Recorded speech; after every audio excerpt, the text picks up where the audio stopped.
Ready? Good evening and welcome to Littleton Electric Light and Water. This is the Alumni Field Renovation Advisory Committee. My name is Chuck DeCoste. I'm the chairman of this committee. Mike Fontanella is the vice chair. Sheila Kish is our secretary. We also have a member of Citizen at Large. We have Melissa Watson. Michael Crory is representing Parks and Recreation. Michael Prue to my left is a Citizen at Large, and Julie Rupp is a Citizen at Large. We also have Tom Perrell, who is not here yet, who is representing FinCom, and Carl Bryant is representing PNBC. There's too many Carls. I believe that's everybody, yes. So for tonight's meeting, we call the meeting to order at 7:18. We will have public input, then we'll have a couple of stakeholder presentations. We're scheduled to have a presentation from Jim Clyde from the Highway Department to give us kind of the current state of fields and field maintenance, specifically to alumni. We have a guest in our presence tonight, a representative from Field Turf, Andrew Dijak. He'll do a presentation. The name of the company is Field Turf, largest synthetic turf manufacturer in the country? World. Sorry.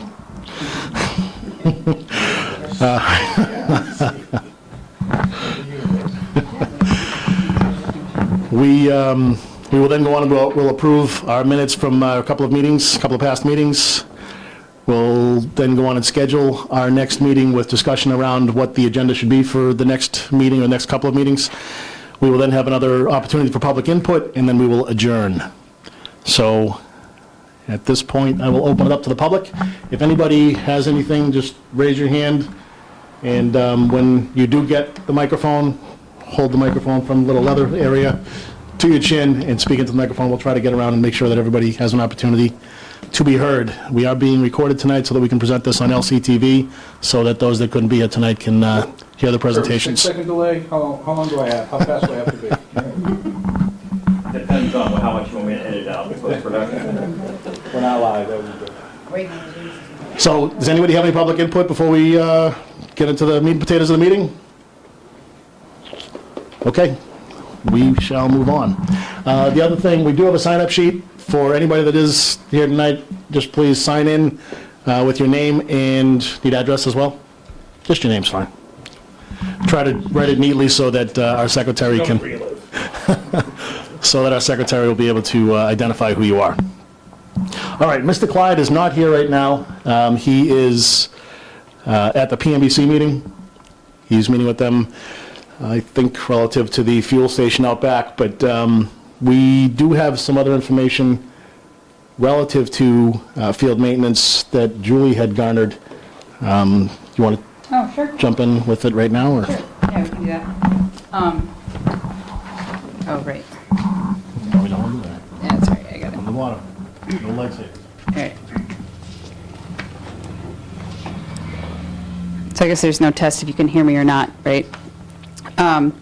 So I've been doing some legwork, making calls to other towns just to try to learn what they have been doing, try to get a better understanding of what they do for maintenance. And so far I've been in touch with the Wayland DPW, who's the Mike Lindenberg. Sorry, this is a little quick. So he's the superintendent of parks there. He manages all their athletic fields. And so what I learned from him is that, and they have synthetic and natural fields, and so what I learned from him is that they, they, similar to Littleton, have had an expansion in their athletic field programs, and that their synthetic surface, allows for a much higher usage, and that's been a positive thing for their town. He said that the increased usage is pretty much unparalleled. They field football, soccer, boys lacrosse, and girls lacrosse, as well as rentals on their one synthetic field. With the exception of girls lacrosse, all of their lines are stitched in. Girls lacrosse is painted in. They own a mechanized groomer with attachments, which was about $60,000 for their synthetic fields. They use it to aerate the infill and groom the synthetic grass fibers. This is done approximately every 6 weeks. They hire a contractor to use a groomer and a specialized HEPA vacuum to vacuum the fields to remove broken synthetic grass particles, skin cells, and other just particles from their field surface. And apparently this has to be specialized so you don't vacuum your infill as well. So they do this, they've done this every couple of years.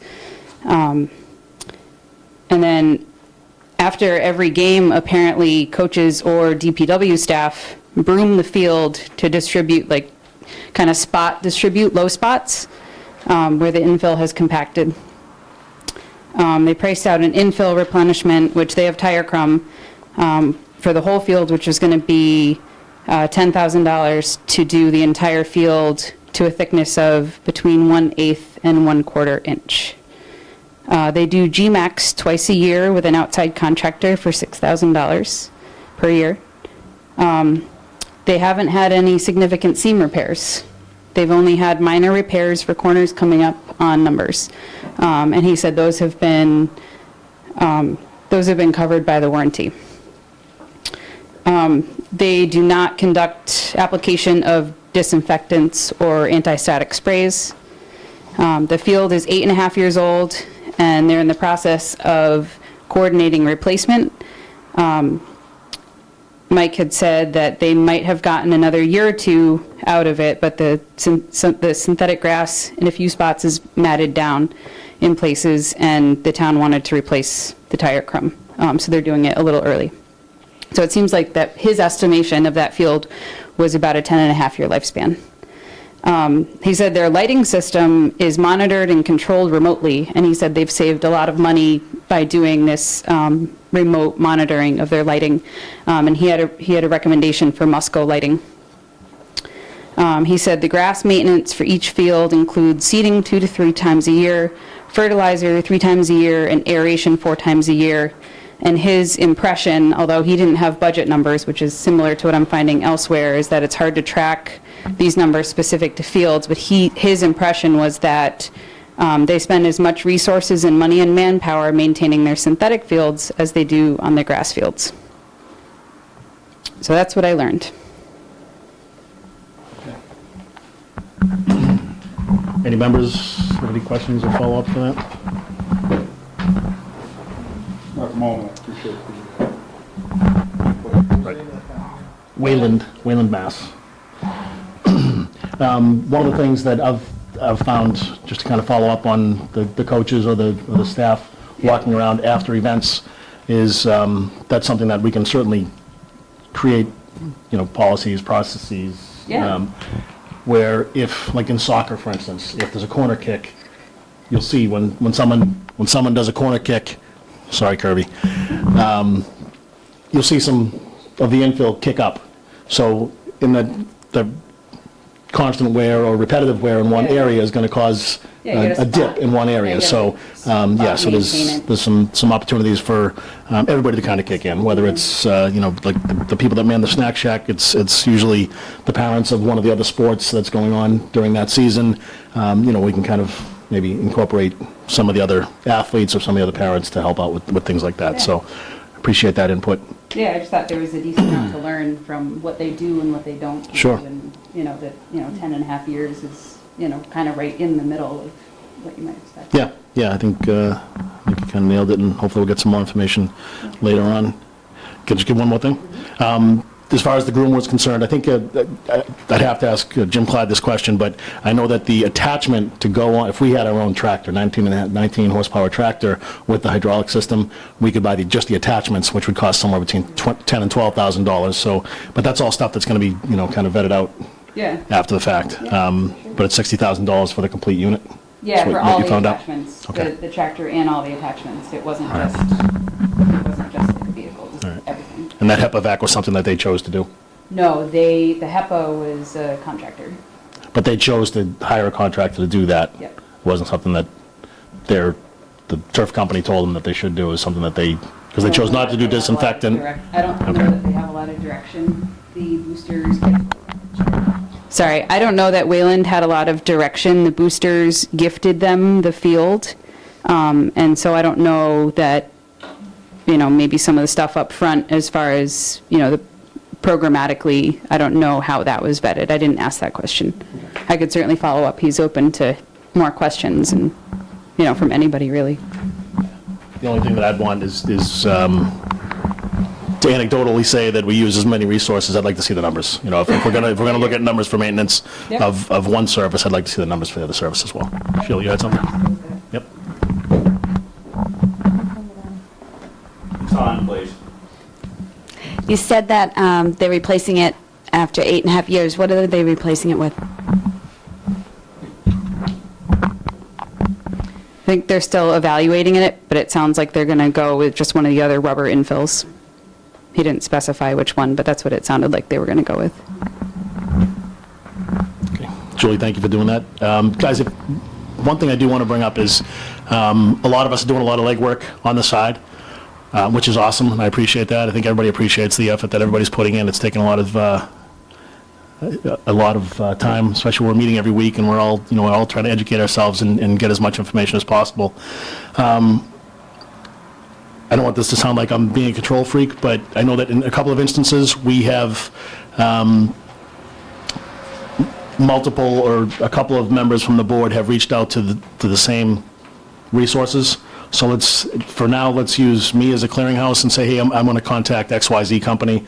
Is anybody else contacting them? And I'll try to keep a spreadsheet just so that we don't have multiple people reaching out to the same vendors. It looks better from our perspective. These might be people that are going to bid on this, and if we look disorganized, it might dissuade them from, we may not get the best and brightest. So that's just it. If I'm unavailable and can't get a hold of me, you okay? Just reach out to Mike. And it's not a control thing. It's just so that we can kind of try to keep some order to who we're all reaching out to. Just along those lines, I did reach out to the UMass Turf Extension Program, and Mary Owen got back to me. She's the liaison for any inquiries for something what we're looking for, and I am waiting for a call back from her. She said she would get back to me midweek this week, so hopefully I'll hear from her tomorrow. If not, then I'll reach out to her as well. So, but UMass Turf is underway. All right, Mike's got that one. All right, I think we'll move right into the agenda item that we had next, which was Mr. Clyde. So Jim Clyde is here from the Highway Department, and you ready to hold this? Do I need to go through hold it by, very sturdy, do not lightsaber. Kirby's got rubber bands back there. He has. So I guess I'm not sure how you want to do this, because I didn't prepare a PowerPoint like Mike. Jim, this is honestly, as a stakeholder, can you hear me, Kirby? As a stakeholder, as someone who's going to be ultimately responsible unless something else changes, but as we see it right now, moving forward, well, right now, Alumni Field is your responsibility. So if we can find out what that involves, and moving forward, likely your people will be responsible for the maintenance in some way, shape, or form, I'm guessing, unless something else changes. So I guess kind of speak to current state. It's tough to ask you to speak to the budget because it's kind of all lumped in and you have 60 some odd acres that you need to take care of. But just sort of, if you can talk about what the expectations are of you as you understand them, and what your department does specifically for alumni, Okay. and then what you see as your role moving forward, I guess. Okay, as most of you know, I'm Jim Clyde from the Highway Department. We're tasked with the maintenance of the fields. It happened, I don't know, probably over 20 years ago. Used to be strictly under the Park Department, and then the one employee they had some medical issues and couldn't do it anymore, so it got shifted over to us. And we've been doing it ever since, and had tried to rebuild from what was there. So we're responsible for the employees and the equipment, and the Park and Rec is responsible for the to come up with the funds and scheduling and stuff like that, and then the school is involved with, their sports are supposed to come first on the fields, and then the youth sports come after that. So we currently have 2 employees that are dedicated to parks, and we have 2 summer kids for the last 2 years, and, we've had summer kids on and off for quite a few years. They come just slightly too late for spring sports, but then we get them, and it's a big help, but then they leave just before fall sports. So they're just at the wrong time, but it's still, any help is better than nothing. As Chuck alluded to, we're responsible for all the grass in town, all the fields, all the buildings, parks, and things like that. So we have about 62 acres of grass. From budgetary thing, it takes 19 trailer moves to mow all the grass, because we have different mowers for different areas, and we have parks all over the place. We also maintain the town beach when it's open, like we groom the sand and stuff like that. So they do that 3 days a week in season. What else do we do? It's just, the stuff falls to us when no one else wants to do it. Like yesterday was Flag Day, so they had to put flags out on the common. So I mean, there's numerous things that we do. It's not just sports fields. And then we're responsible for all the lining and baseball and all the ball fields for all the sports. So it's quite time consuming. The budget's done through rec. We're somewhere around $24,000–$25,000 for all the fields in town. So we do the fertilization, mowing, water where we can. Some have automatic irrigation, others we have to use a water cannon.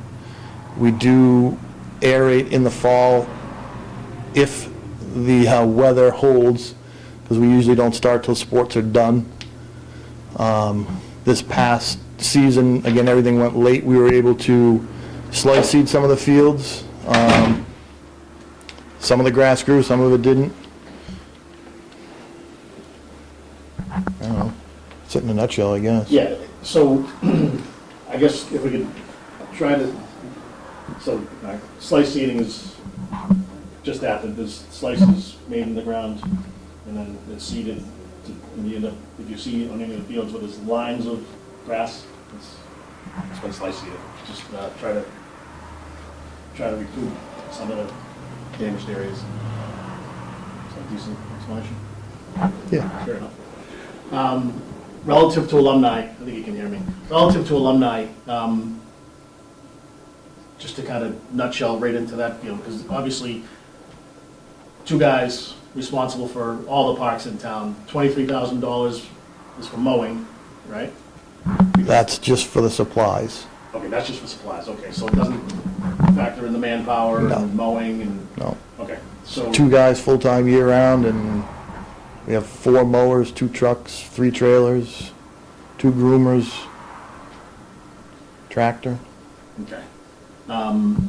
So for Alumni Field, in order for you to put water on that now, there's a water cannon that is fed by a pond that's on Yeah. the back of Woodland Field. We have an irrigation pond that was built probably when they did the schools, probably sometime in the 60s. We have a pump house out there that has an electric pump, a good-sized electric motor on it. We have to put a sucker hose into the pond. We have underground piping that goes under the parking lot and through some of the fields. We have a connection. We drag the water cannon to the end of the field, turn the pump on, let it run for an hour, move the pump back, turn the pump on, move the pump. It's 3 moves to do the football field. So we water it when we can. Last year, the pond almost went dry, so we had to limit the use because it was so dry to make sure we had enough water to do things if we needed to. So we just didn't use it willy-nilly. All right. I guess I don't have any specific other direction or questions for you relative to alumni or maintenance at alumni. Ask.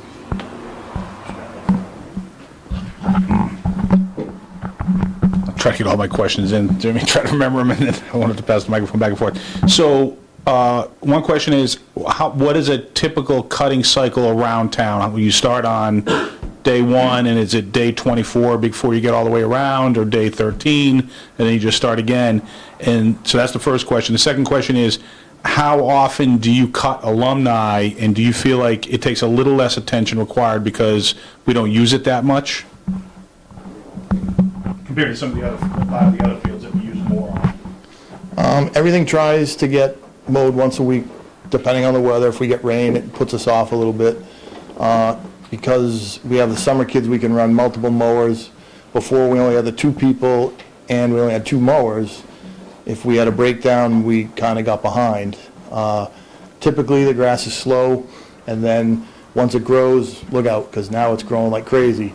You can mow stuff twice a week, we can't get to it, then you get behind. So now it's been dry again, so we're getting caught up again.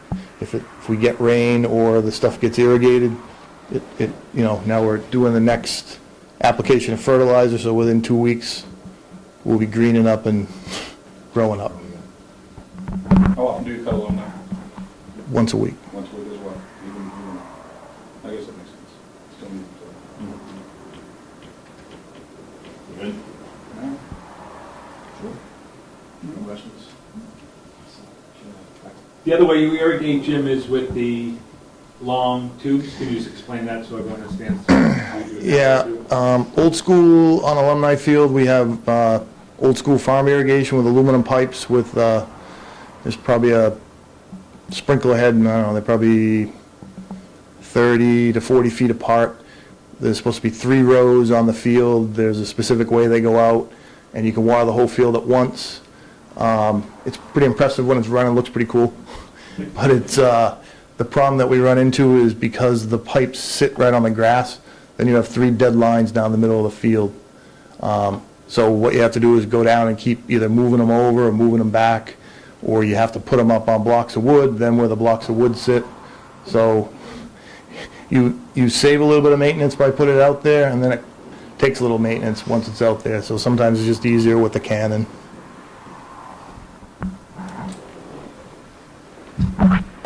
Do you have experience in, as far as what fertilizer to put on it? Do you guys put on the same stuff every year? Do you analyze the soil?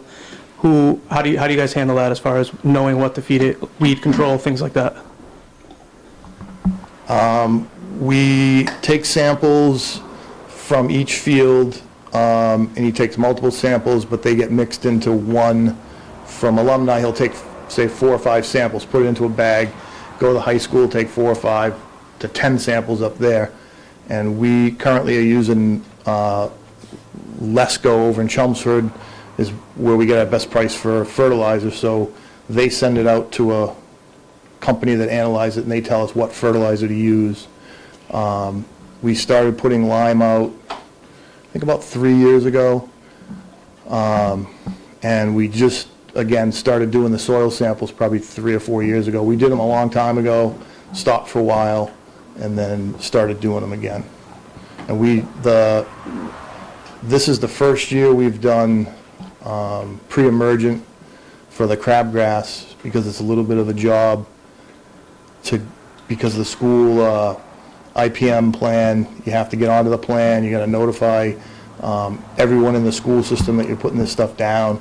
So we have to have specific days, you have to shut the field down for the day. It's not too big of a deal, but it's just notifying everyone. And that, we're probably not going to see full results for a couple years on that, but it's a start.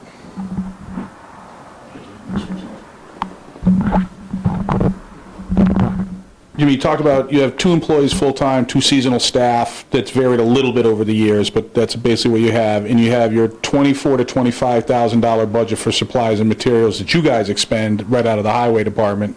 No, that's expended by Park and Rec? Okay. And then you've got your labor that's coming out of your department. Has that changed at all, grown, or has it been very static? Like, for how many years has it been, those are the numbers we're working with, that's the number of staff we're working with? Because it looks like we've gotten, especially since lacrosse got added, we've got more use on the fields, we've got more kids playing. I'm just curious if we've been able to, as a town, add capacity in terms of maintenance, or we've just tried to do the best we can with the same level of maintenance we've always had? We used to have one full-time staff, and then it turned into two because of the workload was too much. So it's in the same department as us, but highway's the side that takes a beating. Goes to park, we lose guy on highway. So then it turned into two people on parks. And then in the spring, like this year was kind of a wet spring, it takes a lot to get stuff going, and then you get pretty far behind. So then we put every available person, which, or I shouldn't say that, we put every person out on fields just to get them going. The budget, I'm going to say it really hasn't changed. It basically, these are the supplies we use. If the prices go up, the budget has to go up to, we try to fertilize at least 4 times a year. And then the more sports you play, the more paint you use. And that's the other expense that goes up. I mean, we use quite a bit of paint. And that, they don't charge us for delivery, and, we order a pallet at a time, or two or three pallets at a time in the spring. I have something else for you, Jim. So relative to the spending and cost of equipment and staff, additional funds are paid by the different youth sports as well, correct? For instance, over at Kerpa Field, I know that they pay for, youth soccer pays for the water that's used at Kerpa Field. I know when I was president of baseball and softball would get a bill, and we'd write out a check for in the vicinity of $8,000 to subsidize the maintenance of the fields. I know that lacrosse does similar, youth football does, and cheer does similar. So that 23 is really something grander than that. I'd be interested to know how we can try to narrow it down as much as possible so that we understand better, because this is what's in front of us as alumni, how we can nail down a better number for alumni. And beyond that question, I'm sure there's people in the room that are wondering, we are here for alumni, but with 2 people covering over 60 parks and fields, I don't think I have to make the argument for you. You're understaffed for parks. The highway department's a different thing, and you should bring that up with the selectmen. But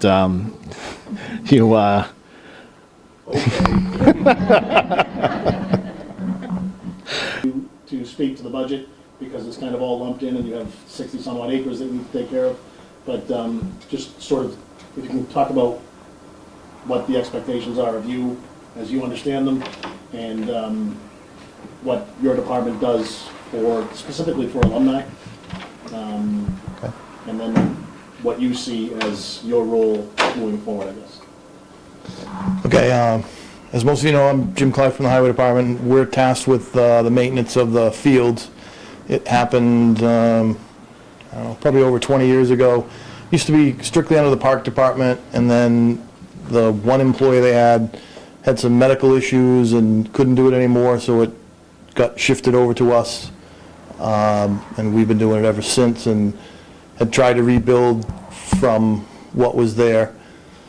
So we're responsible for the employees and the equipment, and the Park and Rec is responsible for to come up with the funds and scheduling and stuff like that. And then the school is involved with, their sports are supposed to come first on the fields, and then the youth sports come after that. So we currently have 2 employees that are dedicated to parks, and we have 2 summer kids for the last 2 years, and we've had summer kids on and off for quite a few years. They come just slightly too late for spring sports, but then we get them, and it's a big help, but then they leave just before fall sports. So they're just at the wrong time, but it's still, any help is better than nothing. As Chuck alluded to, we're responsible for all the grass in town, all the fields, all the buildings, parks, and things like that. So we have about 62 acres of grass. From budgetary thing, it takes 19 trailer moves to mow all the grass, because we have different mowers for different areas, and we have parks all over the place. We also maintain the town beach when it's open, like we groom the sand and stuff like that. So they do that 3 days a week in season. What else do we do? It's just, the stuff falls to us when no one else wants to do it. Like yesterday was Flag Day, so they had to put flags out on the common. So I mean, there's numerous things that we do. It's not just sports fields. And then we're responsible for all the lining and baseball and all the ball fields for all the sports. So it's quite time consuming. The budget's done through rec. We're somewhere around $24,000, $25,000 for all the fields in town.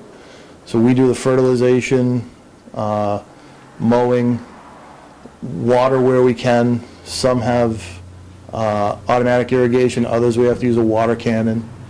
We do aerate in the fall if the weather holds, because we usually don't start till sports are done. This past season, again, everything went late. We were able to slice seed some of the fields. Some of the grass grew, some of it didn't. I don't know.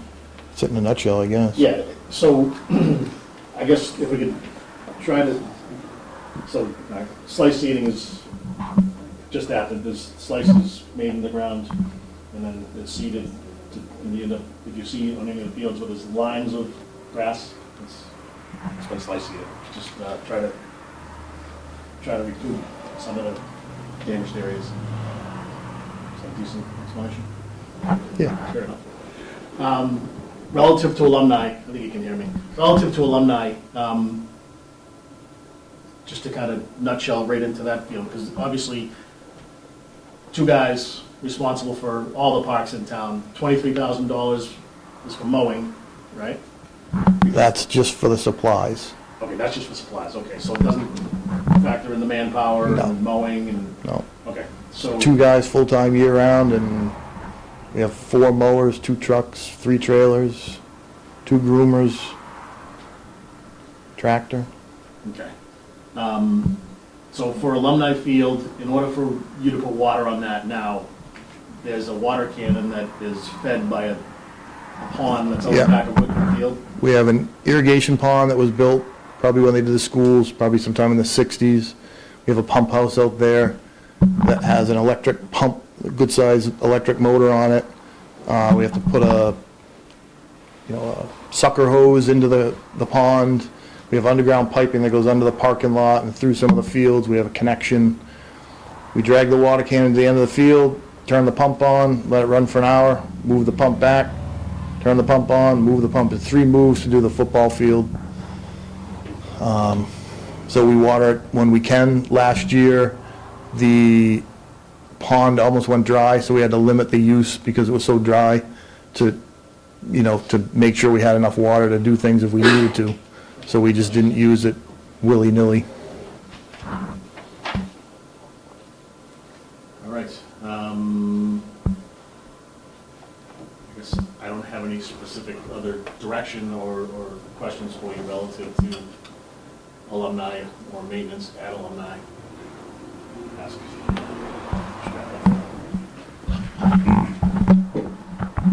I'll try to get all my questions in, Jimmy, try to remember them, and then I wanted to pass the microphone back and forth.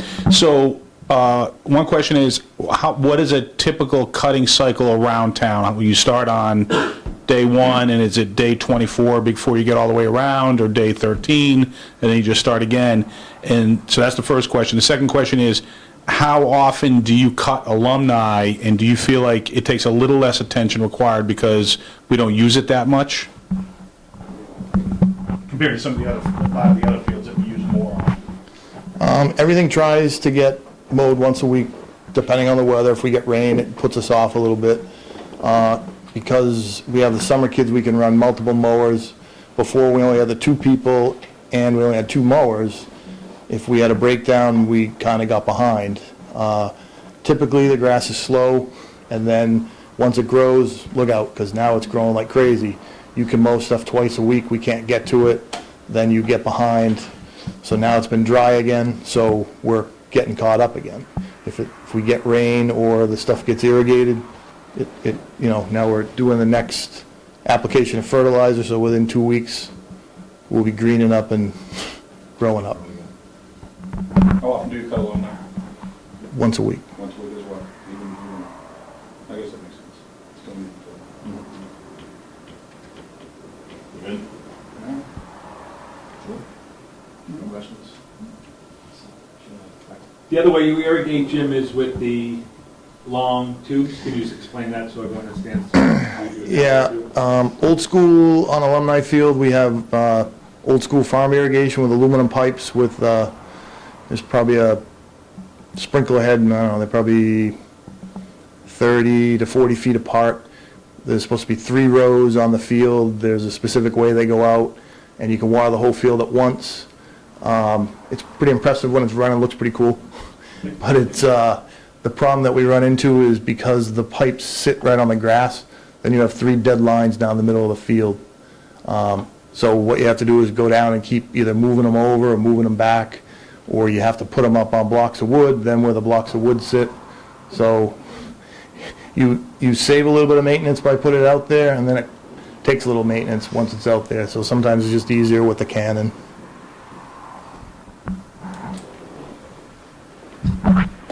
Do you have experience in, as far as what fertilizer to put on it? Do you guys put on the same stuff every year? Do you analyze the soil? How do you guys handle that as far as knowing what to feed it, weed control, things like that? We take samples from each field, and he takes multiple samples, but they get mixed into one. From Alumni, he'll take, say, 4 or 5 samples, put it into a bag, go to the high school, take 4 or 5 to 10 samples up there. And we currently are using Lesco over in Chelmsford, is where we get our best price for fertilizer. So they send it out to a company that analyzes it, and they tell us what fertilizer to use. We started putting lime out, I think about 3 years ago. And we just, again, started doing the soil samples probably 3 or 4 years ago. We did them a long time ago, stopped for a while, and then started doing them again. And this is the first year we've done pre-emergent for the crabgrass, because it's a little bit of a job because the school IPM plan, you have to get onto the plan, you got to notify everyone in the school system that you're putting this stuff down. So we have to have specific days, you have to shut the field down for the day. It's not too big of a deal, but it's just notifying everyone. And that, we're probably not going to see full results for a couple years on that, but it's a start.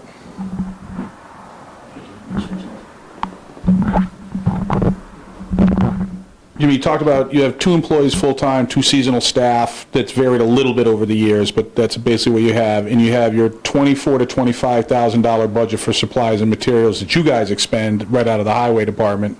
No, that's expended by Park and Rec? Okay. And then you've got your labor that's coming out of your department. Has that changed at all, grown, or has it been very static? Like, for how many years has it been, those are the numbers we're working with, that's the number of staff we're working with? Because it looks like we've gotten, especially since lacrosse got added, we've got more use on the fields, we've got more kids playing. I'm just curious if we've been able to, as a town, add capacity in terms of maintenance, or we've just tried to do the best we can with the same level of maintenance we've always had. We used to have 1 full-time staff, and then it turned into 2 because of the workload was too much. So it's in the same department as us, but highway's the side that takes a beating. Goes to park, we lose guy on highway. So then it turned into 2 people on parks.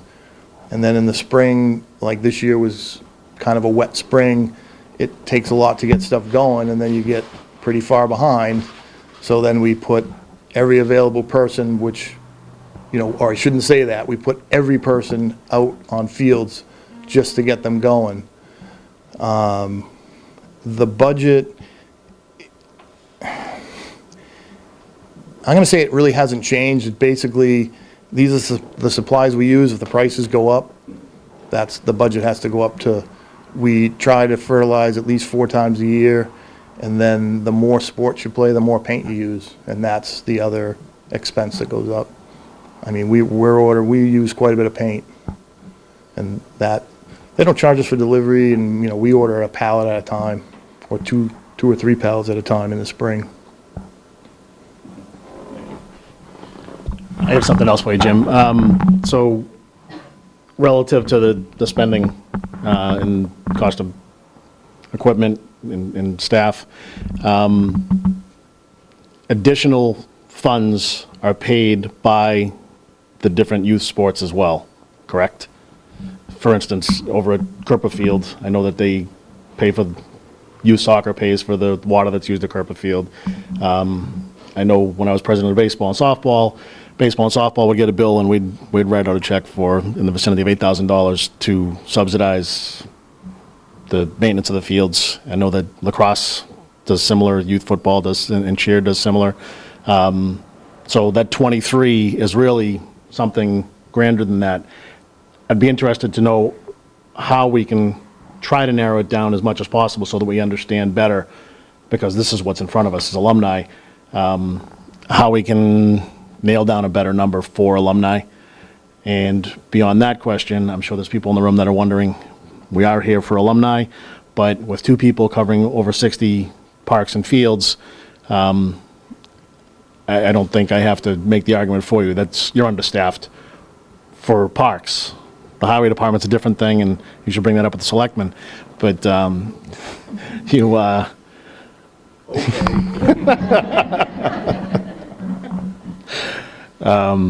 You deserve that. yeah, I did. But in all seriousness, what do you think it would take to, if everything stayed the same, to be aptly staffed? Would you use it based on the report that you got when you did the analysis and the assessment, which requested that, or suggested that you'd have 1 staff for every 10 acres of field? Is that what you think is what is necessary to maintain the fields the way that we want? When we have the 2 additional summer staff, that helps, you know, keep us above water. We have a good staff. They work as hard as they can, but we're good at mowing grass. We don't do maintenance. And that means, look at the school facilities, look at the, you know, when people put in landscape areas, we don't have the time to maintain them, so they look terrible. We know that. We don't have the time. So anybody that wants to plant a tree or put a new bed in or put picnic tables out, it just takes more time to do, and we don't have the time. So it's what level of service do you want? If you want all that done and the fields, then you're probably looking at 4 people additional versus, you know, just the 2. Thank you. Anybody else? Just for my clarification, the 2 guys that you have full-time strictly do fields, no other highway department work?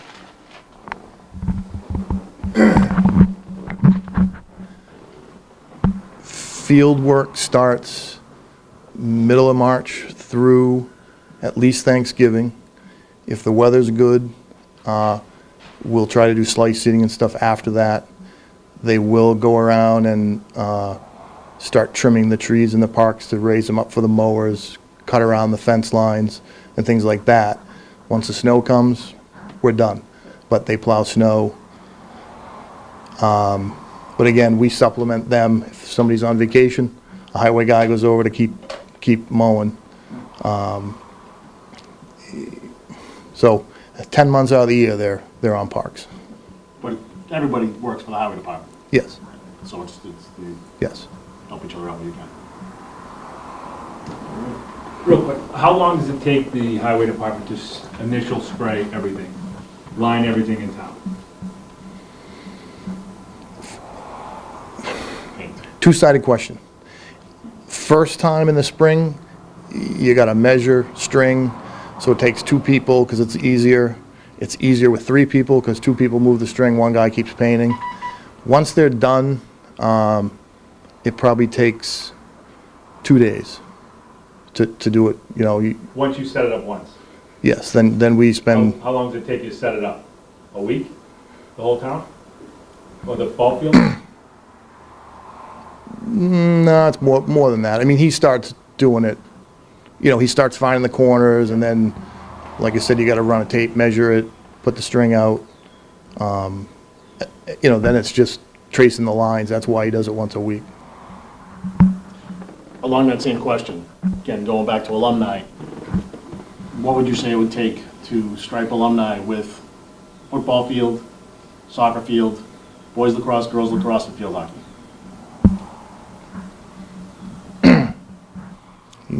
Well, first time or relining. Yes. You got a full day of pulling string, because now you're using 3 different color paints, changing the paint color in the machine. Then after that, it probably, football field probably has most of the lines. That's probably 2 hours just for the football field.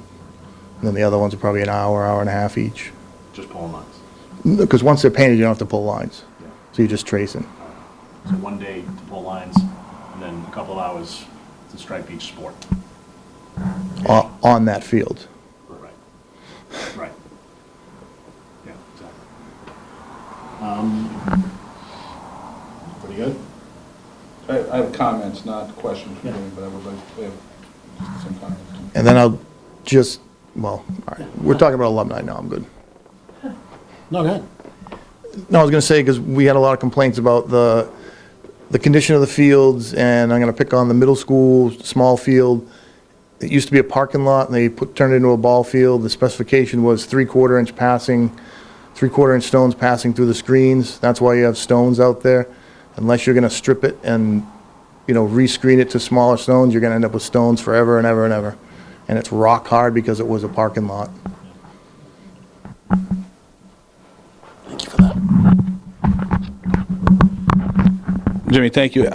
Really, all I wanted to say was, when we were at town meeting last spring and we started talking about this, and at other public forums and in social media and stuff, there is a clear fallacy going around that there is no maintenance on the fields, and that's simply not true. I mean, you have staff, you have a plan, you 19 trailer moves. You guys clearly know what you're doing, you're going about it. I appreciate what you said. Maintenance is a nebulous concept. You guys cut a lot of grass and you do some maintenance on the fields, you know, and there is a plan. You said 4 times for, you know, trying to, put fertilizer down 4 times a year. You know, you have your strategy for, as you get near the end of the season, let's go cut the branches down, and you're clearly thinking about it.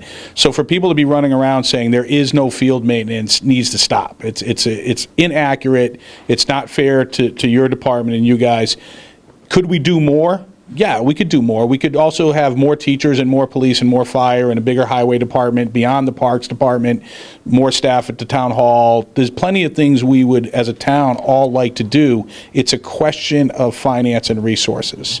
And we've made, as a town and as governing boards, we've made difficult, very difficult at times, determinations about what can we live with. What, you know, we're never going to get the ideal solution unless... we're never going to get the ideal solution. So it's weighted decisions being made to try to reach a balance as a town to do everything we feel like we need to do. And I think people need to understand that. And to just say there is no maintenance or there is no this or there is no that, it's like you're just not paying attention. There is. I understand what you're really trying to say is, I wish there were more. That's fine. Just say it like that, though. I wish we could do more. But clearly you guys are doing what you can with what you've been given. And it's not on the highway department, it's not on the town governing departments, other than to say, it was a difficult decision, we thought we made the right decision at the time, and we're doing the best we can. That's why I asked the question about, has your budget really changed or the staffing level changed? The answer is no, it hasn't. It's because we don't have the capacity, we feel, to deal with that. And we're just trying to hang in there as best we can. And in many ways, we do a pretty good job of that. Every now and then we see a situation where it's gotten a little out of control because of circumstances that have evolved, and now we got to try and see what we can do to make it work. But I just wanted to put my 2 cents worth on it. I appreciate all the work you guys do. It's clear that it's happening. Thanks for that, Mike. And that's, I think, everybody here echoes that I believe, I don't want to speak for everybody, but I believe this committee understands that, and hopefully with Mike getting caught on tape, we can splice that out there and let everybody know. No, thank you very much. Do you have anything else you want to add? All right, Jim's a tireless town employee. He's had multiple meetings. I really appreciate all that you do, and appreciate you coming out tonight and giving us your insight. Thank you. Thanks, Jim. You're welcome to stand there if you want.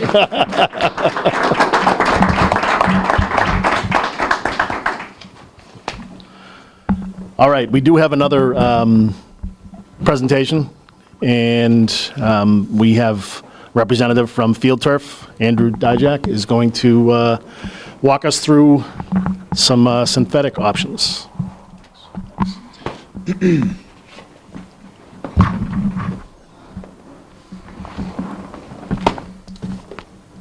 So first, thanks for having me tonight. I appreciate it. And if anybody has any questions while I'm talking, just feel free to raise your hand, or you guys. No problem with stopping the presentation to do questions or anything like that.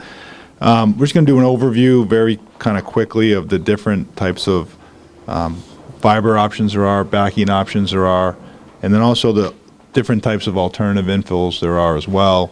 I know talking with Chuck, there's been some limitations on what kind of infill material needs to be used inside the fiber if the project goes forward. So kind of go through all that. I would just start by saying most people or most owners want a synthetic turf field for playability.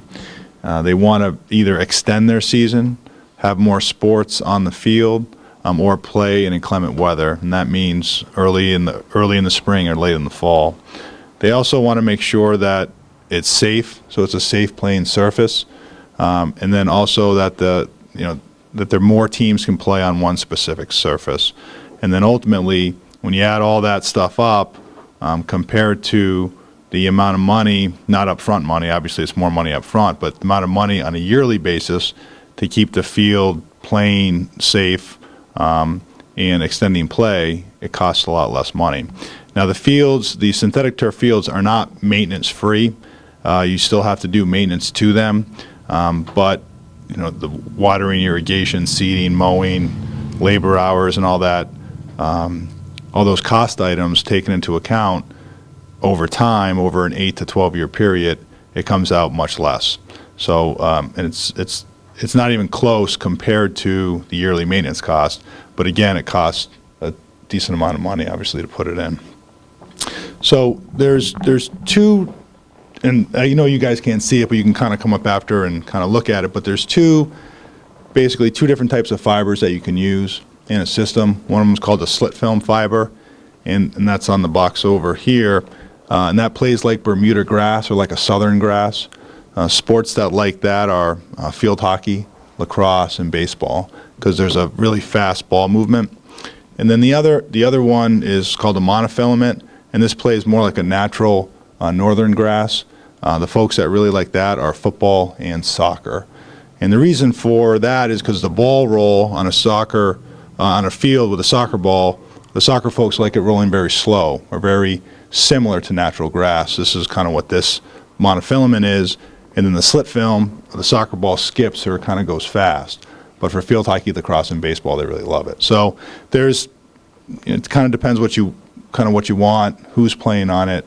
From a durability standpoint, they're both very similarly durable, and the amount of time before replacement is about the same, depending on use and depending on maintenance, anywhere between 8 and 12 years. Just depends. Quick question. Yep. Why would football They like the feel of it. just like the feel of it? Yeah, from a ball, the ball's not on the ground, but it's more of an aesthetic Okay. and more of a feel. It looks like grass, like it looks like natural grass. That's why they like it. The other one kind of lays down, and it looks like it's not failing, but it looks like it's falling over. But it's made to fall over, made to play like Bermuda grass. Yeah, it's softer too. A little bit softer. From a backing standpoint, there are two different types of backing that you can use. One of them is called a perforated backing. If you sew, I'm trying to do this with hands, but if you sew the fiber in without putting any what's called glue on the back of it, the fibers will just pop out. So you have to glue the back of the turf. If you did that and did nothing else, if the water went to go through, it would have nowhere to go. So there's two different types of ways you can do that. One is called a punched hole or perforated backing. And what it is, just a machine that burns or punches holes through the backing. This is one option. Then the other option is to have what's called a finger backing unit, or a unit that can just glue right where the tufts are. The benefit to a backing like this is that, especially if you're using a non-traditional infill material, the infill, what we call is, does not migrate, so it doesn't leave the system like the perforated backing does. Also, this drains at about 360 ounces an hour for water, so it's almost impossible to not play if it's raining, because nobody's going to get 360 ounces of water in an hour. It just drains unbelievably, which leads to kind of one of the things why. Right. I don't even know if they had 360 ounces in an hour, but The perforated. drains the same? No, it drains. It drains about 5 times less. Yeah, a lot slower. And then you can get infill that goes through there and can affect the base, et cetera, but it just kind of depends kind of what system, and I think over time you kind of you'll evolve kind of exactly what you want, then you can kind of choose what you want. After obviously the field is laid down, you have to infill it with some sort of material. Now, the standard material for a far majority, upper 90s, is the crumb rubber, SBR rubber, and sand mix. There's a couple different ways you can mix that infill material, but studies have shown that the more infill material that you have, the safer the field is. So less amount of injuries, less amount of knee, ankle, hip, concussion, all those sorts of injuries. So the more infill that you have, it just kind of makes sense, especially over time and in inclement weather, can be up to 80% difference, depending on the amount of infill that you have. So overall, the standard is more infill the better. And how do you get more infill? Well, one, you can layer the infill differently, but two, you can ensure that the height or pile height is high enough. We recommend a 2.5-inch pile height, and in certain crumb rubber instances, we can put over 9 pounds of infill per square foot. So that's pretty important.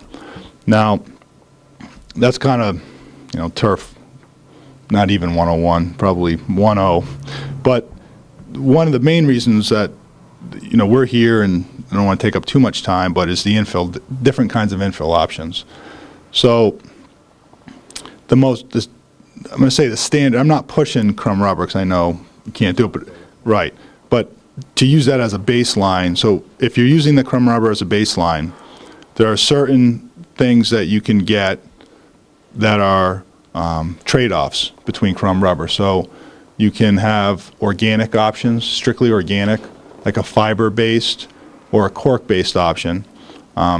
Those are a little bit more expensive. They're 100% purely organic, but not as safe as other options. You have other options like, it's called TPE or thermoplastics. There's also an EPDM, which is like, it's called a virgin rubber or a man-made rubber, not a tire rubber. And then there's other kind of infill options that are recycled materials. So recycled turf options mixed with TPE.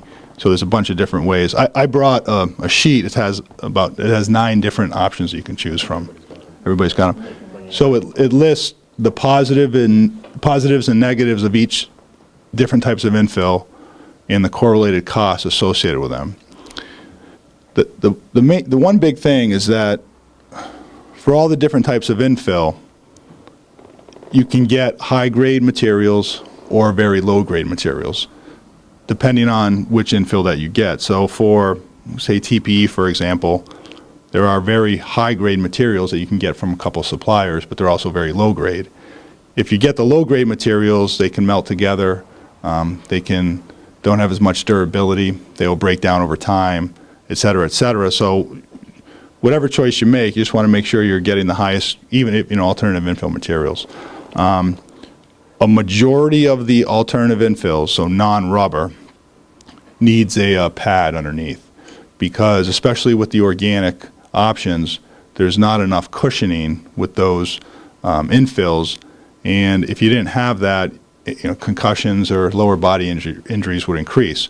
So you have to put a pad underneath, so it would be like this system with a pad underneath, and then you have your sub base. Just stop you real quick. Yep. So on this chart, for those of you that are looking at it, SBR is an acronym for crumb rubber. And if you could just walk us through, it doesn't necessarily call out which one's a TPE, which one's a EPDM. So if you could just tell us which are which. Sure, yeah. Just so that we can kind of So, take notes of everyone. A general, yeah, sure. A general rule of thumb is that a field, and this is completely ballpark, but it's about $10 per square foot to build a field and to lay turf on it. So for an 80,000 square foot field, it's about $800,000. For a 100,000 square foot field, it's approximately $1 million. Now, the prices that you see on the right-hand side are in addition to that standard price. So for cool plays off the table because there's crumb rubber inside the second layer. So that Cork and crumb. yes. So so for example, the first one, Pure Fill. Pure Fill is $1.45 in addition to that $10 a square foot. So for a 100,000 square foot field, just use round numbers, about $145,000. It's a cork from Portugal. It's a high grade cork, and you need a pad when you use it. Go ahead, ma'am. Just a quick question. It says additional maintenance requirements. Yeah. Does that mean additional to the one above? Or does that, it doesn't say that on the, well, it says it on some. I'll explain it. Yeah. So that So is that true that's for all of them? it's it's in addition. All of these have more maintenance than a traditional system, but the ones that are highlighted is a lot more maintenance. So yeah. So like as you guys come up and see, this is very light. So what happens is when it rains or when it's played on, it moves around a lot. So you need additional maintenance to be able to groom it back into place so it's more uniform. Also, we've been testing certain things for 15 or 20 years. We've been testing this stuff live for about 5 years. So we don't, year 9, we have no idea exactly what's going to. We have testing on it, but not real life testing. So the more maintenance, and if it is a lot more maintenance like that, I can definitely get into it. But some of them are not much more. Some of them are a lot more. One of the disadvantages of the cork-based product is that it does migrate or move, and it doesn't have the stability characteristics of a rubber field. Go ahead. The ones that say a shock pad is required, is that? Included in the price. Yeah. Thank you. The next one is similar to, so the next one is organic fiber-based. So the Pure Fill is an organic cork-based, but the fiber-based is rice and coconut husk. That one's an option as well. It does require much additional maintenance. One of the things it does require is irrigation. So the field has to be irrigated on a regular basis. If the field is not irrigated on a regular basis, then it will disintegrate and float away or fly away. Also, every approximately 2 to 3 years, a certain dollar amount, between $15,000 and $20,000, should be budgeted to replenish that. Because over time, playing on that surface, it's going to evaporate and disintegrate, even if you do water it. Now, I'm not trying to dissuade or pro or con any of these. I'm just kind of giving you the information. That one, the fiber-based one, is very similar to the Pure Fill of the cork. Yeah. EPDM is definitely an option for you. It plays very similar to the rubber, and I can send the testing for the lead on that. I think it's 3.3 parts per million for the testing. It's been used a lot in Europe, but not a lot domestically. But it plays a lot like rubber, crumb rubber, and there's limited amount of maintenance. One thing there is that there's, again, a tremendous amount of suppliers, so there's varying grades of the EPDM, but the play is fantastic. And Just jump in real Yeah. quick. EPDM is what Lawrence Academy just put in. The pool play is, I believe, what, no, actually, the pure fill or a coconut husk is what Groton School just put in. Just so that some of you have been to those fields, just so you can have some point of relativity. The next one is, labeled Field Turf Eco Grind. It's basically a sneaker grind. So it's either Nike or Reebok or Under Armour, whatever, who's ever grinding them up. That one's not bad either. You don't need a pad for that. But one of the things with the Nike, and they don't really want to tell you what's in their rubber either. So it's kind of difficult to determine exactly what's in there. And there's a limited supply, but it does play pretty well. We've had some good success with that. Can I jump in again? Yep. Where you say limited supply, so let's say, Well, if Nike's making it and they make 100 tons of it, well, that's it. So we need to overfill our field because, for whatever reason. no, not limited supply ever. Limited supply per year. So So it could be a timing mechanism. Yeah, so- You might be in the queue, or not. right, they run out, you gotta wait till Yeah, next wait, time. okay. That's exactly right. Yeah. So that's You'll get it, it's just a question of do you get it now, or later. or later, a Right. little bit later, or a lot. yeah. Half-built field or something. Well, no, I don't think it's necessarily for building. I think, my question was more around. No, the balance of it. no, it is building it because if you're gonna by August, you might not be able to buy it. Got it. Okay. But plays very similar to the rubber. Does not need a pad. Limited maintenance. All right. Thank you. The next one is we call it EcoMax. It's a mixture of recycled turf and what's called TPE. TPE is thermoplastic. You need a pad for that, and it's a little bit on the pricey side. It's a little bit cheaper than the next one, which is a true TPE. So the true TPE is one that we did a project at Wellesley 7 or 8 years ago. Didn't really know a ton about TPE at that point, but it's lasted very, very, very well. It has a very similar resiliency and durability to the crumb rubber. The downside to that is just a little expensive. I mean, it's about $250,000 adder for that. Maybe even a little more depending on the time of year. So, But no pad needed. no, you do need a pad for that. That's included in the price though, in that $250. And then the other one, which is fairly new to the market, is coated sand. And I did bring a little capsule of that. We've done it on a couple of projects recently. One is in Newburyport, Mass. For that product, the pile height comes down to about 2 inches, and it's filled completely with the coated sand. There's no other component to that at all. So the Newburyport folks love it. You need a pad, but they haven't had any issue. They played on it for a year. They like it. The one thing that I found with that, it's a little bit abrasive. So if you like your knee or your elbow on it, it's a little bit abrasive, but it's one of those truly organic products. It is coated, but I mean, there's really nothing in there except coated sand. Year 1 through 3, we know it plays pretty well. We don't really know what's going to happen after that, but it's not cheap either. But quick overview of probably the top 10 list of the different types of alternative infills. I mean, I can answer any questions you have or what have you on this, on the alternative infill front. So we'll open up to the board. Somebody want to jump up, want to go around, or Mike, you have anything off the top of your head? I don't really have anything on top of my head. You will. Unless you got anything? That was helpful. Okay. Shirley, you good?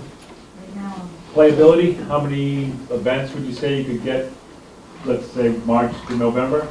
You don't It put any snow off it? Yeah, I mean, if all of these, if at the highest grade possible, and you've maintained it, there's really an unlimited amount that you can do.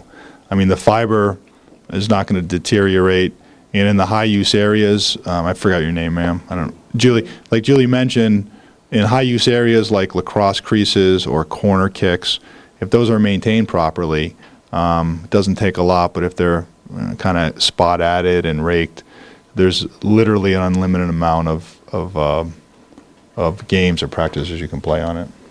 With maintenance, how often is it suggested that it's brushed? Yeah, she nailed it. I think Waylon does it every 6 weeks. That's about what we recommend. Okay, and can you tell me what the G-Max is?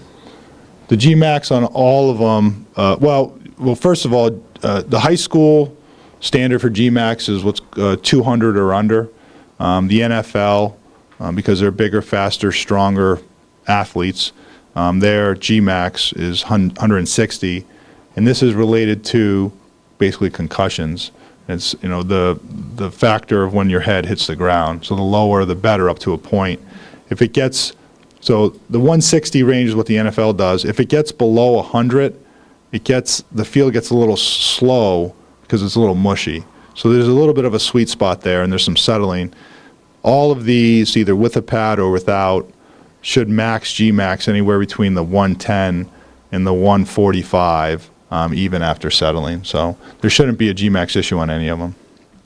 What about painting Yeah. the turf versus the grass? Like, how do you do that? Sure. How often do you do that? So that's personal preference depending on what's on the field. So we can what's called inlay, and Julie mentioned this, inlay the lines. Any line that you want, we can inlay, and that's permanent. So it'll never go away. So stitch or glued in depending on what. If it's a circle, it's glued because you can't stitch in circles. But all the straight lines are stitched. Now I think that if you did all the sports, all inlaid lines, it looks it looks like a Monopoly board. It looks crazy. So what most people do are the football numbers, because those are very hard to do. The football lines, and then soccer lines. And then what we can do is we put in what's called tick marks into the field that you can barely see, but they're already designated. Right, so you don't have to measure. You just run lines and then paint them. Exactly. And the color of the tick mark correlates to the color of whatever you want. So if girls lacrosse is light blue, red, then the tick mark's red, and you find the tick marks and line it out. And you can get, we don't sell the paint, but there's distributors that sell paint. You could get it for the week, you could get it for, the month or the season, depending on how long you want it in there.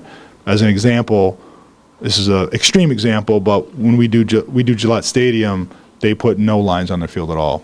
So it's just a green slate, and everything they do is painted in. So they do it that way.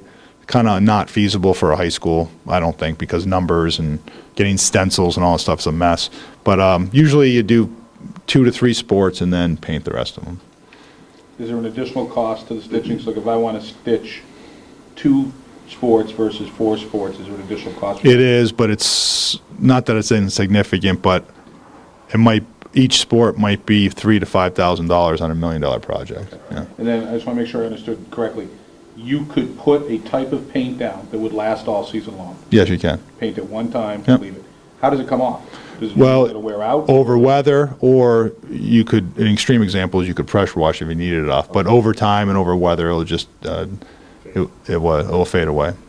Now, I'm not a paint expert, but I know guys that sell it, and you can basically get it for any time you want. I believe there's a piece of equipment that can. Extract it, Yeah. pressure wash it. Right. We don't really recommend that, but you can get it out.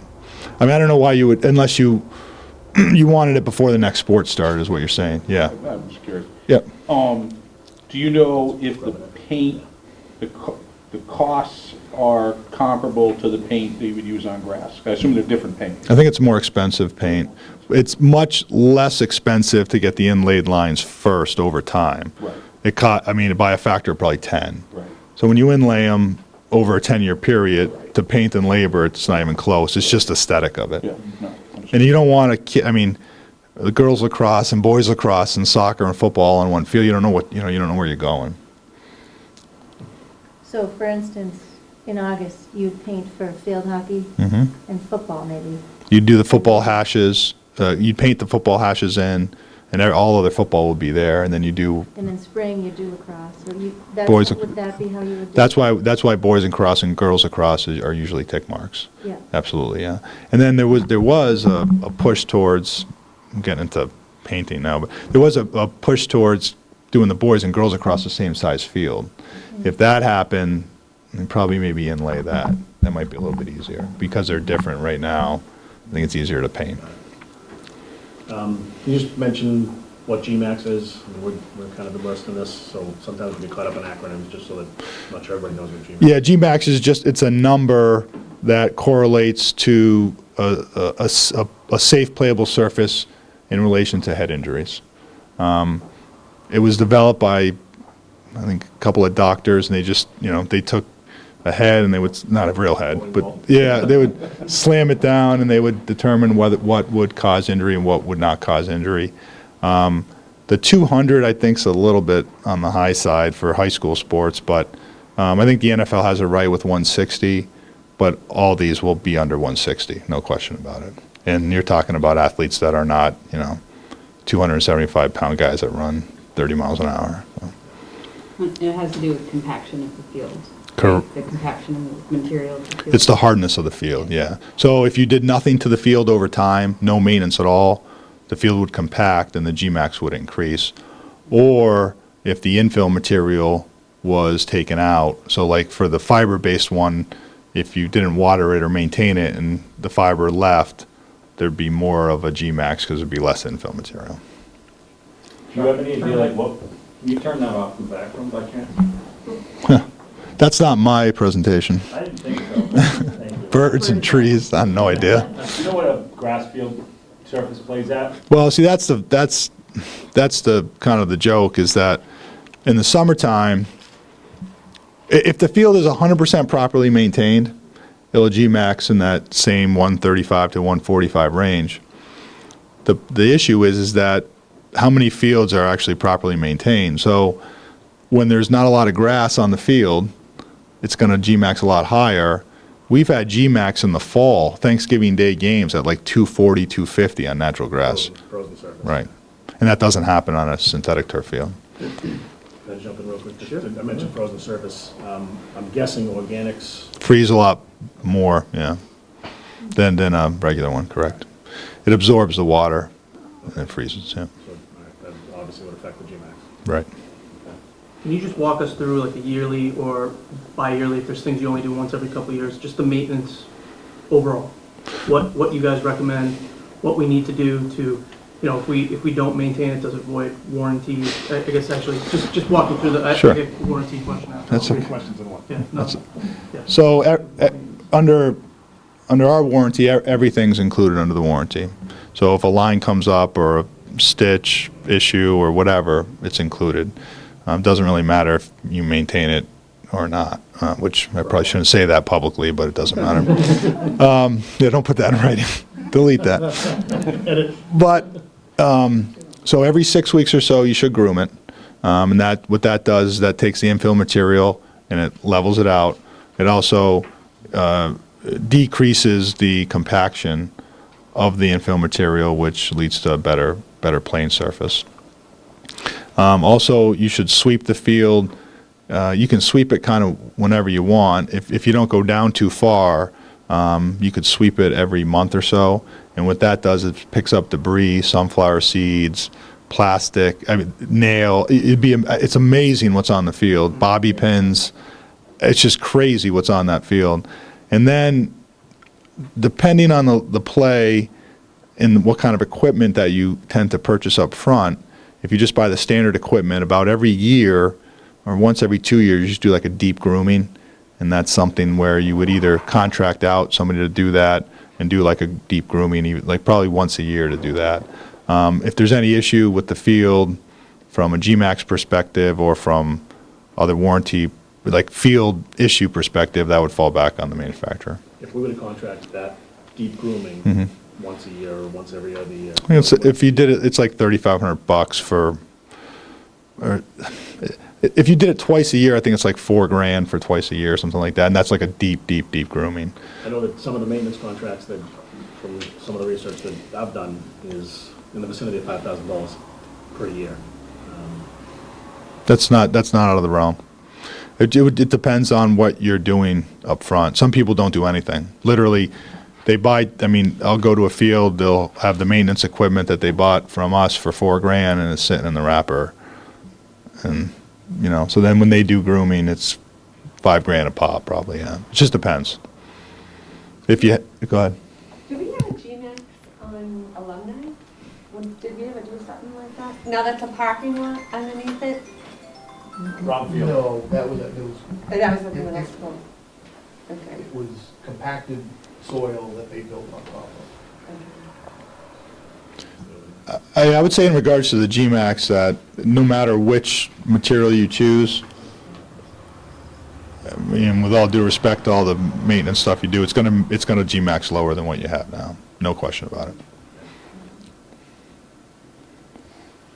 Can you talk about process of, you know, if, you know, we'll see the signs that you guys provide, it's, you know, no sports drinks, things like that, but if, let's say someone brought a sports drink out or puked on the field or, you know, you get bird poop, that sort of stuff, how do you sanitize that, how do you clean it up?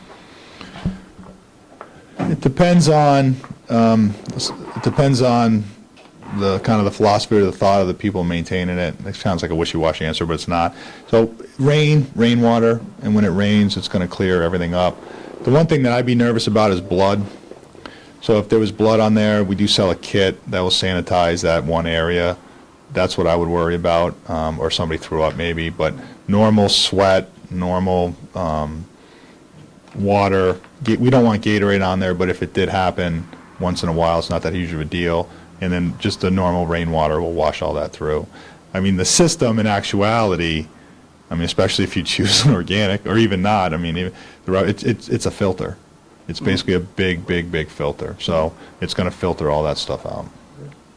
Do you guys provide training to like who our maintenance crew would be? Do you do training sessions for them? Yeah, before the field is turned over, there's a checklist of things that we have to do. Usually before retainage is, usually it's like a 10% retainage or something like that. Before that's completed, there's a checklist, and one of the things is training maintenance staff on how to use the equipment, how to use a groomer, how to use a sweeper, or any other equipment that you may purchase. And so, it's a good point, so those pieces of equipment, what do those cost? I assume they're not wrapped into the price of the No. turf. There's different size, so the bare bones minimum are about $7,000 for 2 pieces, and they're small on their drag behind piece of equipment. So it's like not the tractor or anything like that, golf cart, whatever you use. And then those go up anywhere between 3 and 14 or 15 grand for the piece of equipment. Depending on the size you want. Depending on the size, depending on the depth, depending on how many times you want to use it, how many fields that you have, how big the field is. I mean, there's a 15-page brochure I can give you on different types of maintenance equipment and prices, but it varies. The standard is $7 grand, goes all the way up to 50, 60 grand. Okay. And if you purchase the more expensive equipment to do like the deep grooming, you could eliminate the yearly or buy. Well, would that eliminate some sort of the warranty? No? No, not at all. Okay. No. And then, so, I think the only one you said that needed irrigation was the Fiber-based. fiber, Yep. yeah, so do you guys recommend irrigation? I mean, clearly you don't, but do any fields that don't use the fiber, do they have irrigation? No, the only one that would be a high-level field hockey field, and that would be a turf that you would not purchase for your facility. It would be field hockey only. All the other infill materials from the standard all the way through, except for the fiber-based organic, do not need it. Okay. And in this area, especially the Northeast, you think it's hot up here, but it's not that hot Yeah.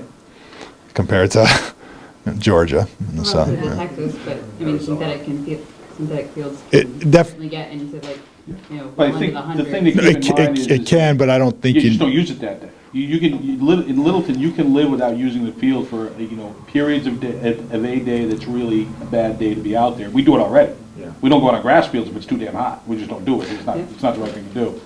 The problem is that when you're in places where you're gonna have that kind of weather all the time, you have to have the irrigation. It's not really irrigation, it's a cool down. It's to cool it down. And if you don't, you can't use it. Right. I'm thinking summer camps, though. I mean, an 80-degree day could be a little iffy for our kids, like Yeah. first graders. But summer again, camp. early morning, it's not that bad. later in the afternoon's not that bad, noontime, don't put them on the field. I'd say, You can, yeah, one of the things is, well, one of the things in the Northeast is that at night it gets cold.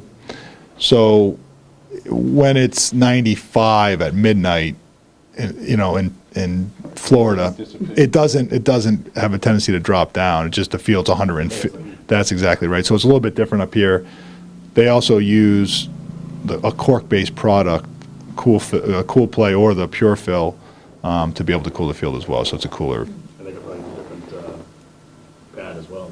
Yeah, the pet, not for no irrigation or the cork on top. There's two ways they do it. But again, I mean, not that you don't have to worry about it, but it's not a big worry for a field in this area. So, back to the warranty. Yep. How long is it? And then, is there anything that would void it? Well, the warranty is standard 8 years. It's a prepaid third-party warranty. So the warranty, if there's any issue, like with the company, if anything happened to it, not that it would, you would still get the warranty for 8 years because it's prepaid. Stuff that's like we don't really want to see on there is like a javelin throw. You laugh, but there's rubber tip javelins that you can use. That's okay. Regular javelin, no. For any kind of track events, we'd like you to put a pad out. Graduation with chairs or stuff like that in there, there's padding that you can use. But anything out of the ordinary that would be on the field would void it. Any normal wear and tear does not void it at all. You brought up a great question. We do hold our graduation on that field. Yeah, you can do it. Depending on what you use for staging and what you use for chairs and tables. U-style chairs would be okay, but Yeah, and then there's also padding that you can buy or rent that does nothing to void the warranty of the field. Would we have to buy the padding though, or can we just use? You could use yeah, but it depends on staging and stuff like that, and how you stage it. Most of the time, the staging, you need to put something underneath the staging so it doesn't go through. That's right. Oh, like the stage? Yeah, that. I'm thinking like the entire graduation staging, sorry. No, like when you walk up, usually those things, if you don't put anything underneath them, you take it out and you could have some issues there. But seating is not an issue if we use? Not much of an issue, no, depending on the type of chair you use. But I guess to overall answer your question, just don't do it. If you don't do anything crazy on it, it's going to be covered under warranty. No, right. Yeah. Now you can plow it too. It doesn't void the warranty. You plow it and leave about a half an inch or an inch of snow, and then it melts off, and that doesn't void it either. So just normal work. Just don't do anything crazy on it. special plow, plastic plow. No, some people put a PVC pipe underneath the plow to do it, but most of the time you jack the plow up just to make sure you have about a half an inch of snow on the field after you plow it. Sun melts it, and then you're done. Wanna keep going or keep going? I have a question about the Emery. grooming. Hold Oh, Oh, Let us finish, because we might get to them, and okay. then we'll definitely give you guys a shot if we don't get to. We obviously have a 3-year ban on crumb rubber. We're not going to use that if we end up going this route. If, all the testing is done that's going on now and comes back crumb rubber safe, when we go to replace it, is the system the same if we wanted to go and use crumb rubber? yeah. Or I suppose if we don't have a... Well, here, a couple things. Yeah. One, we'll know in about 6 to 8 months that when that'll come back from the feds in about 6 or... I know you have a more... Preliminary. Right. So when you put it in, I mean, you're going to have the field when you put it in for 8 or 10 years. The problem is if you went to go in, suck up all the stuff that's already in there, and then try to put new infill in it, there could be a tendency to damage the field. So when you replace the surface, you don't pull up the infill? You do, but you've replaced the surface as well. But you're not going to want to pay for... No, I think Mike's talking about not doing it during the life of the current system that we Yeah, when put it's- in. when It it's means at the ready to end of the pull it up. life, at the normal end of the And life. then at the end of... So say, for example, you use cork, and then at year 10, you wanted to use crumb rubber. You would just take that field, roll it up, and throw it out. Yeah.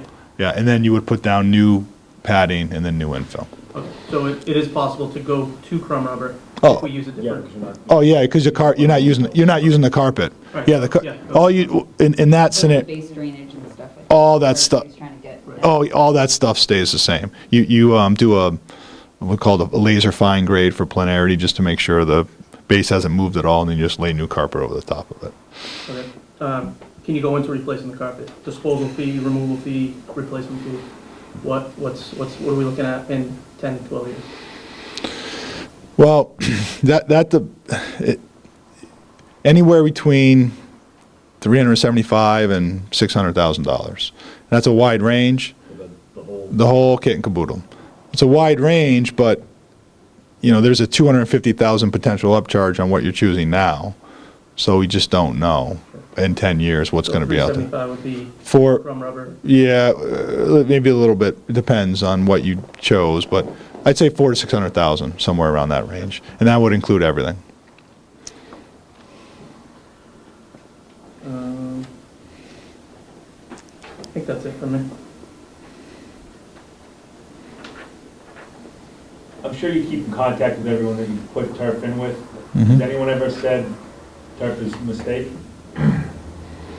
Not that I've ever heard. I mean, everybody that gets it, the increased playability, especially in inclement weather, it's a no-brainer.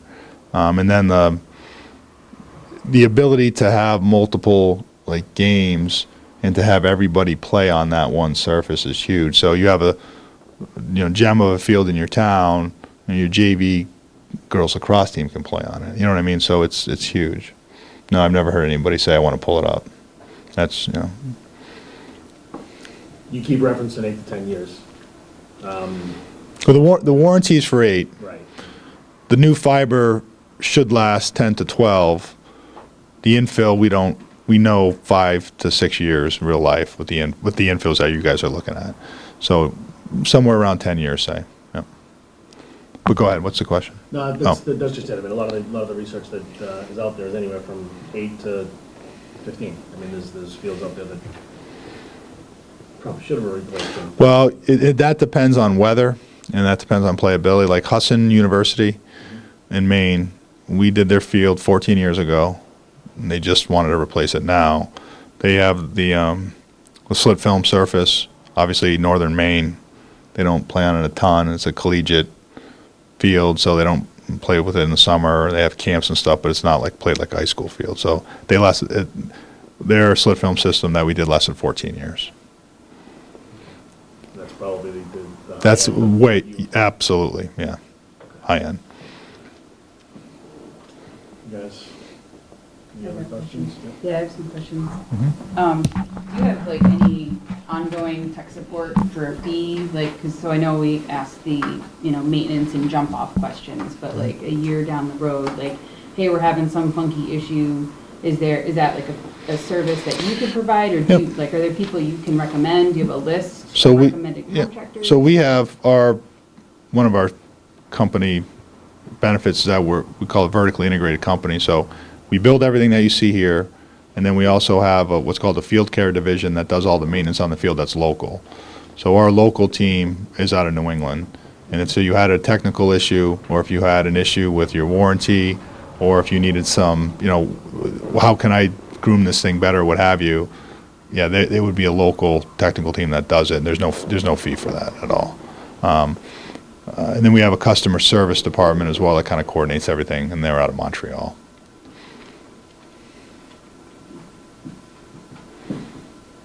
So other than irrigation and staying off the field, is there any other technology available to cool the field? Yeah, the cork product. Yeah, so this cork product right here was our first generation, what we call Cool Play. So we had a sand and crumb rubber mix on the bottom, and then we used this on top. With this just on top and a little amount of it, it tended not to maintain its integrity great. So we coated it and made it a little bit more durable, which is over there. But if you chose the Pure Fill Cork Organic, the field would average 35 to 40 degrees less on any given day. So the only advantage there is you're keeping the players cool. but it's not doing anything else. It doesn't help the field, it just keeps the temperature down for the players, correct? Right, but the field itself, the fiber itself doesn't get warm. What gets warm is the black rubber, Right. yeah. But I mean, that's the only, I'm just trying to understand, the only benefit is you're keeping the players cooler. There's no other, it doesn't maintain the turf for longer by keeping it cooler. Oh, yeah, I see what you're saying. No, absolutely right. Yeah. Yeah, that has no effect on, no, heat has no effect on any of this stuff. Yeah. Yeah, it's UV degradation possibly, which kind of correlates to temperature, but no, it's just the temperature of the field, yeah. So I know you talked about like the perforated backing and the finger backing, and then the mobilization of the cork, I think because it's light. It's right. So from like a stormwater mobilization standpoint, like what's the best option? Outside of the crumb rubber, the density of the TPE and the density of the EPDM are as similar to crumb rubber as there is out there. Density meaning, it's staying in place, it not warping over time, and the kind of And it doesn't float? does not float.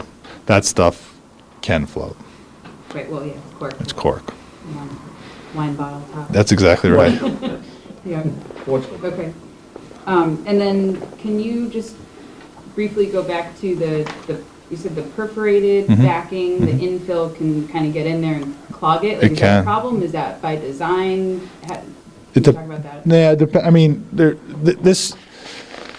the perforated backing system is, there's two classes. One is our elite system, one is called Prestige. Now, this is a little bit lower cost option than that, because that's a little bit more expensive, but How much more expensive? about 35 cents a square foot, so 30 grand.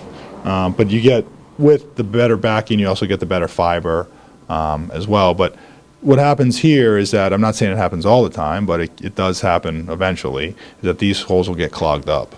And then what happens is water runs on top of the field, it can be slippery. It can a little bit in that one area, and then 2 can get clogged, and 3 can get clogged, and then you have a whole strip. That's an issue.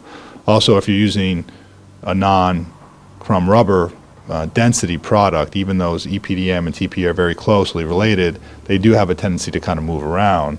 If you have holes in rainwater, I mean, it seems obvious that it's going to kind of flow, what we call migrate away, yeah. So is So- it a warranty covered repair if the backing clogs, or have That's- you seen how that's handled? No, it's not a Suck warrant. it up and deal? Well, you just kind of have to, you would groom it Okay. out. You'd go down there, suck it out, make sure these holes are performing the way they should. Now, would that happen if you're doing your deep cleaning, would that happen naturally by virtue of that, or is that an additional effort that has to be made? Well, I think if you noticed it in that area, Right, we'd want to come back, or you contract somebody to come back and go down there, okay. unclog that hole and make sure it's okay. But you'd be able to tell right away what was going on. Could you shrink ray our little kids and send them down there? Maybe they fall through the holes. No. Ant-Man? So what's used for like coatings and UV inhibitors? Like you mentioned the coating sand, so what's the coating? Well, the UV inhibitors are they're in the fiber. So now they're in the fiber, which is huge.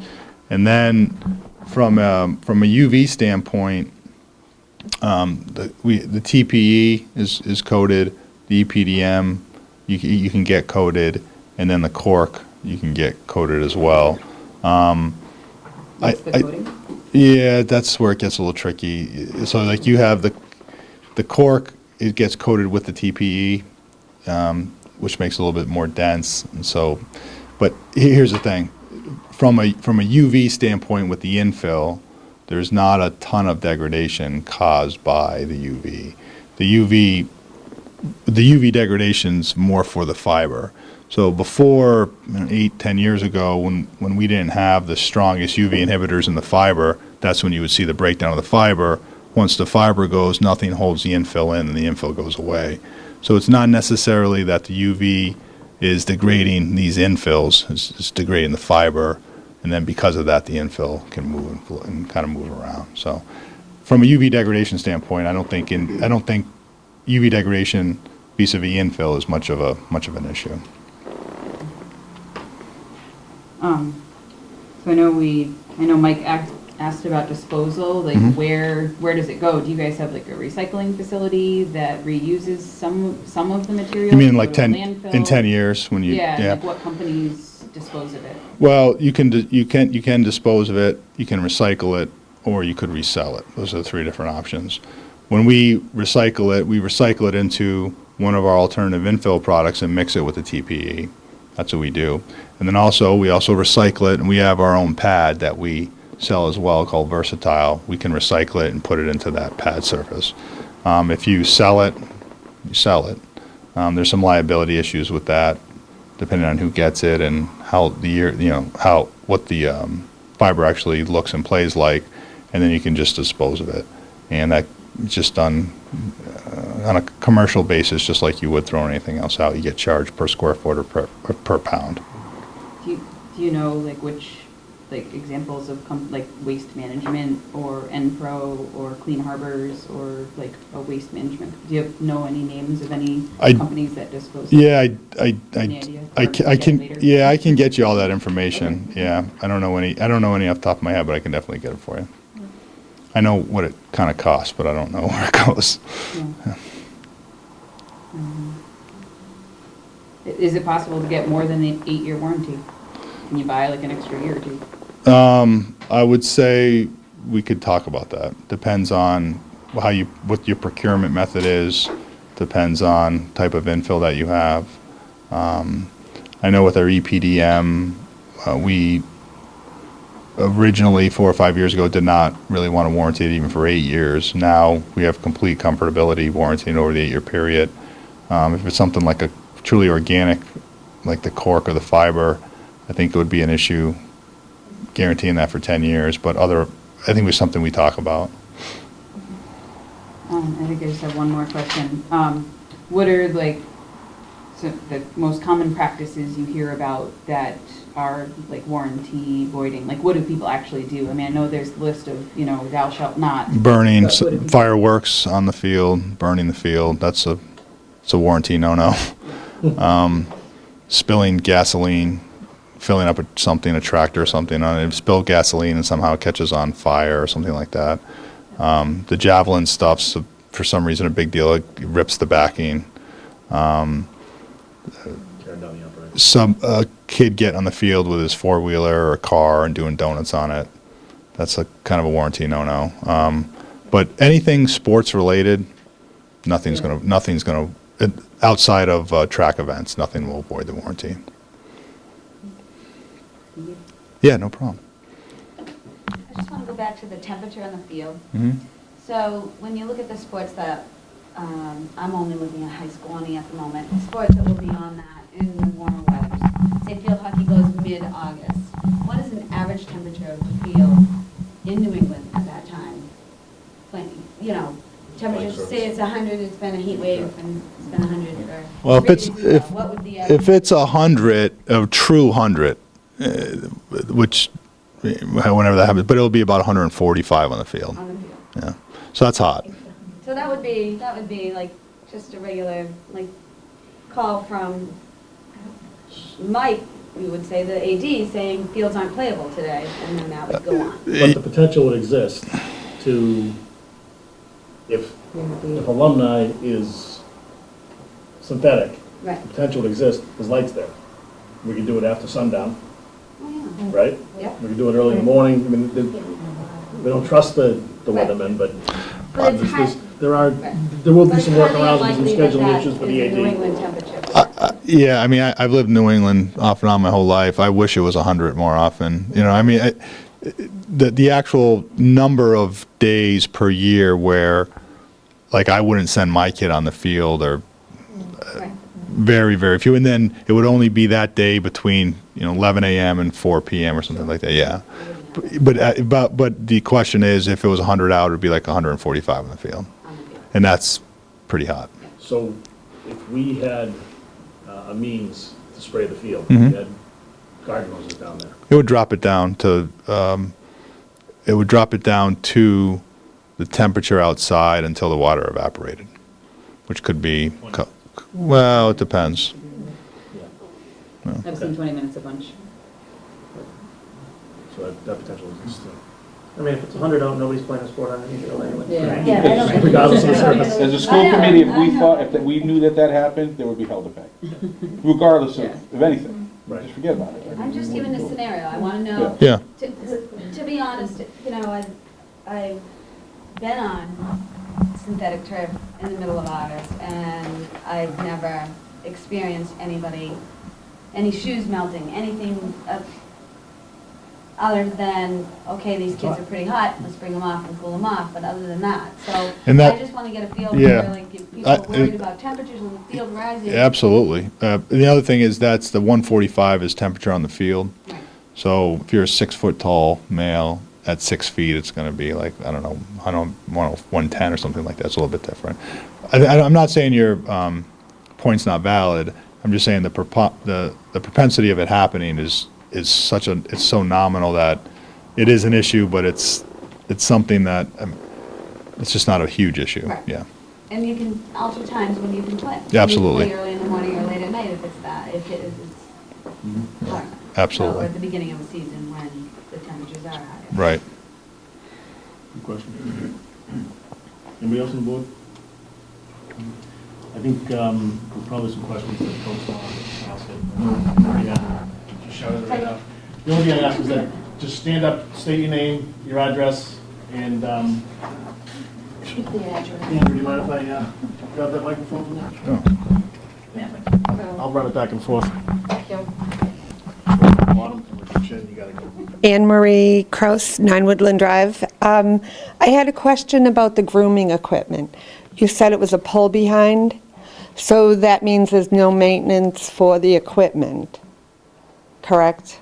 Like you don't have to, there's no motor to it, Yeah. right? I don't know if I need to think, but no. I mean, there'll be like, things like, They have another one. All right. you have to grease the wheels and stuff like that, but there's. Right, there's no, so it's not like a tractor that you have to, No, but there will be a tractor. I mean, unless you have a couple of kids pulling it, you will have a tractor. right, but that might be regular town equipment that is used all the time, so that wouldn't be an extra. So, one way that we could do it is by hooking up the equipment to an existing Yep. tractor. Yeah. That is one way we could do it. We could dedicate a piece of equipment, which we'd have to buy. Right? So there are options, which we're gonna have to take Perfect. a look at. Right, but it's not, and it's not an extra piece that has to have maintenance to it. Great. Not anything out of the ordinary. Yep, no, that's good. And I have another question. Do you know what colleges have turf field that might have a medical school with it? What universities? Well, we're doing Harvard right Oh. now. Harvard, Yale, BU. Okay. Have there, so they're okay about putting in turf in a medical Absolutely. college? Good, thank you. Well, I collected questions from like 5 people, so can I just give him the Can we see list? some of the- I checked off all the You did? ones that Okay, have good, been good, good. answered. But would it just, I think, be easier to just give you the list? They're not all my questions. I don't even understand some of them. So is it, so the ones that you're check marking are the ones That that, you already answered. okay. Mike, you wanna read it to him? All right, is there a nut allergy concern with coconut husk infill? I think that's a great question.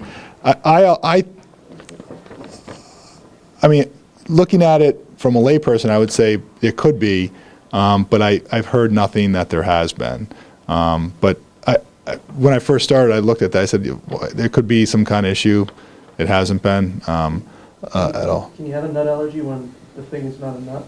Well, coconut, So, people, but, There's been one case, of but- a referee who but- stepped onto a field in Maryland, started to get really itchy, and said, what is this made of? he He said, said coconut, so, referee walked out. yeah, so it's not, right, Is it? yeah.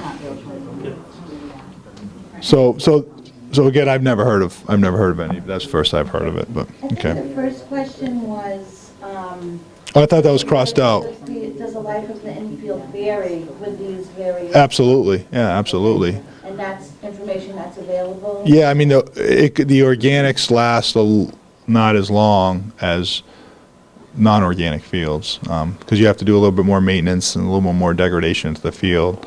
So, again, like I was saying before, I'm not pushing this because I know it's not an option, but the standard with the crumb rubber is 10, 12 years. The organics not as long. Now, do we know? We don't. don't know yet, but it's going to be less than the 10 or 12 years for a regular field. So you don't know yet within each of these, for example? Correct. What the variations are? We don't know, we know in a lab what the degradation would be, but we don't know in real life what I don't know what Nike Grind or Eco Grind is going to do in 10 years. We just don't know real life-wise. So it does vary. So if we were to choose one of the organic infills, Mhm. does the field still have a 8-year warranty, 8-year warranty on it.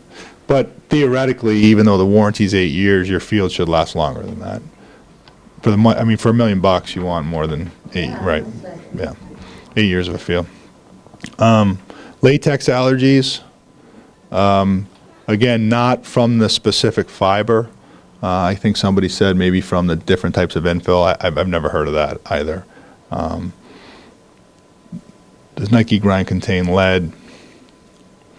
I don't have the MSDS document on Nike Grind. I do know that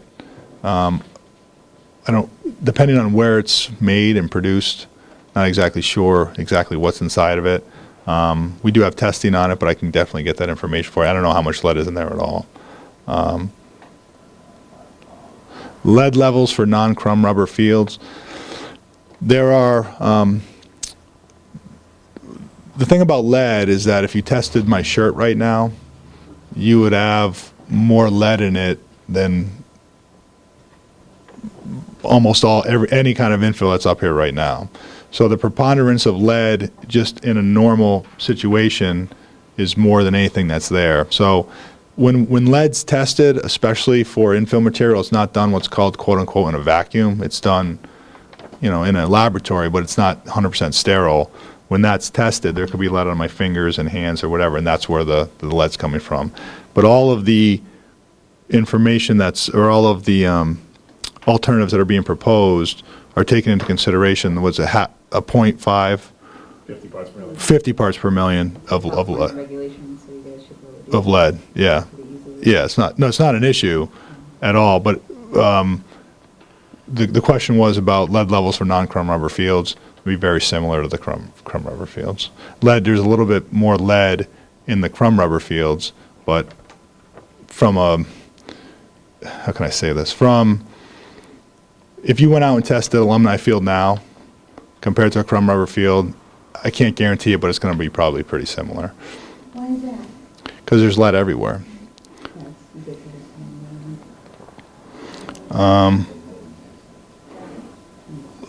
Typical usage associated with 8 to 10 year lifespan. A normal high school, especially in New England, three seasons, usually 3 to 5 sports on per season, plus practice, plus band, plus graduation, plus all that stuff. So you're not outside the realm of what any other high school is doing, especially in this area. All right, so from our experience, do small towns hire a company, maintain the turf, purchase their own equipment, or some other approach? It depends on the maintenance staff and their hours.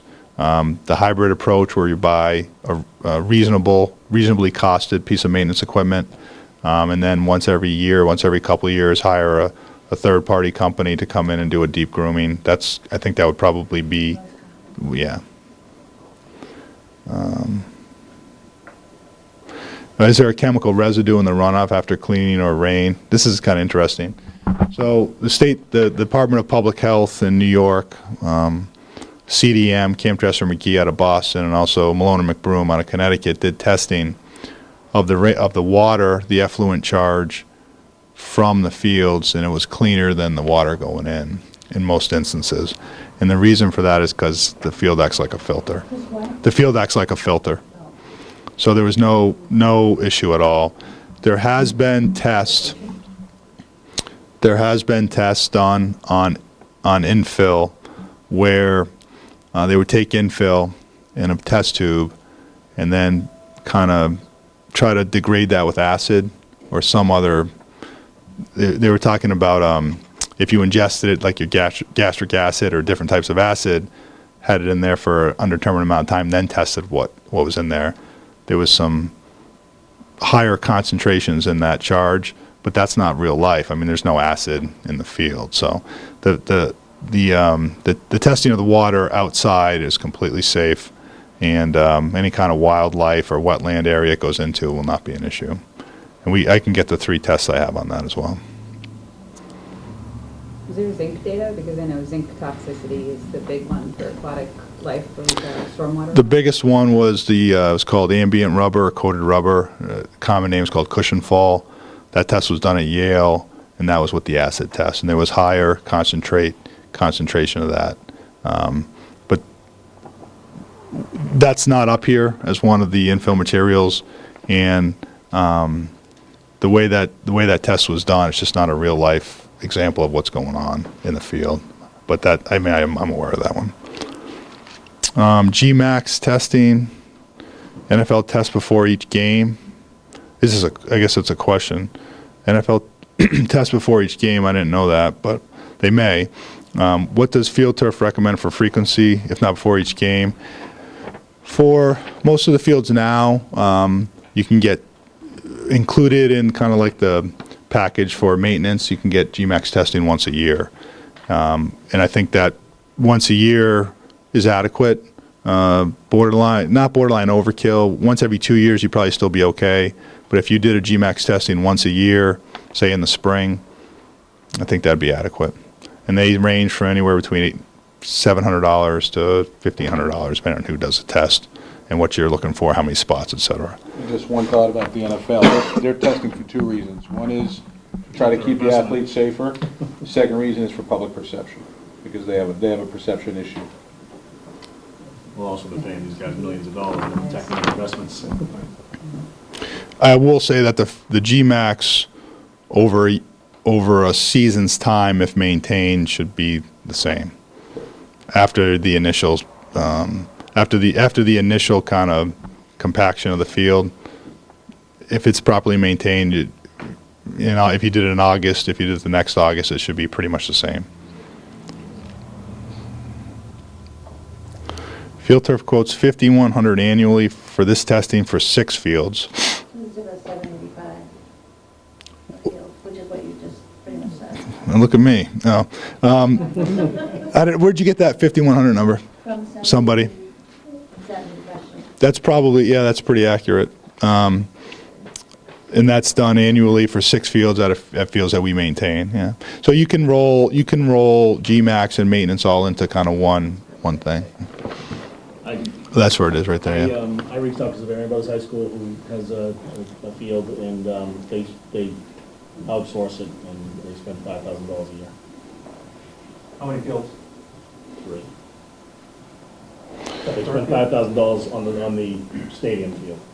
They've got 3 turf fields, but the $5,000 was specific to that one football, soccer, lacrosse, rugby field. Right. Lacrosse as well. You got 2 other ones. Can we change to natural turf afterwards if we want? Yeah, the field, the sub drainage, you would have to add some sand and some grass, but to do that, or sod, you could do it if you wanted to. I mean, it's not out of the realm of possibility. The field would drain. You'd have the best draining natural surface field in the country. Why do you think some MLB have Major League Baseball? Which ones were you talking about? Do you know? I didn't memorize it, but it was.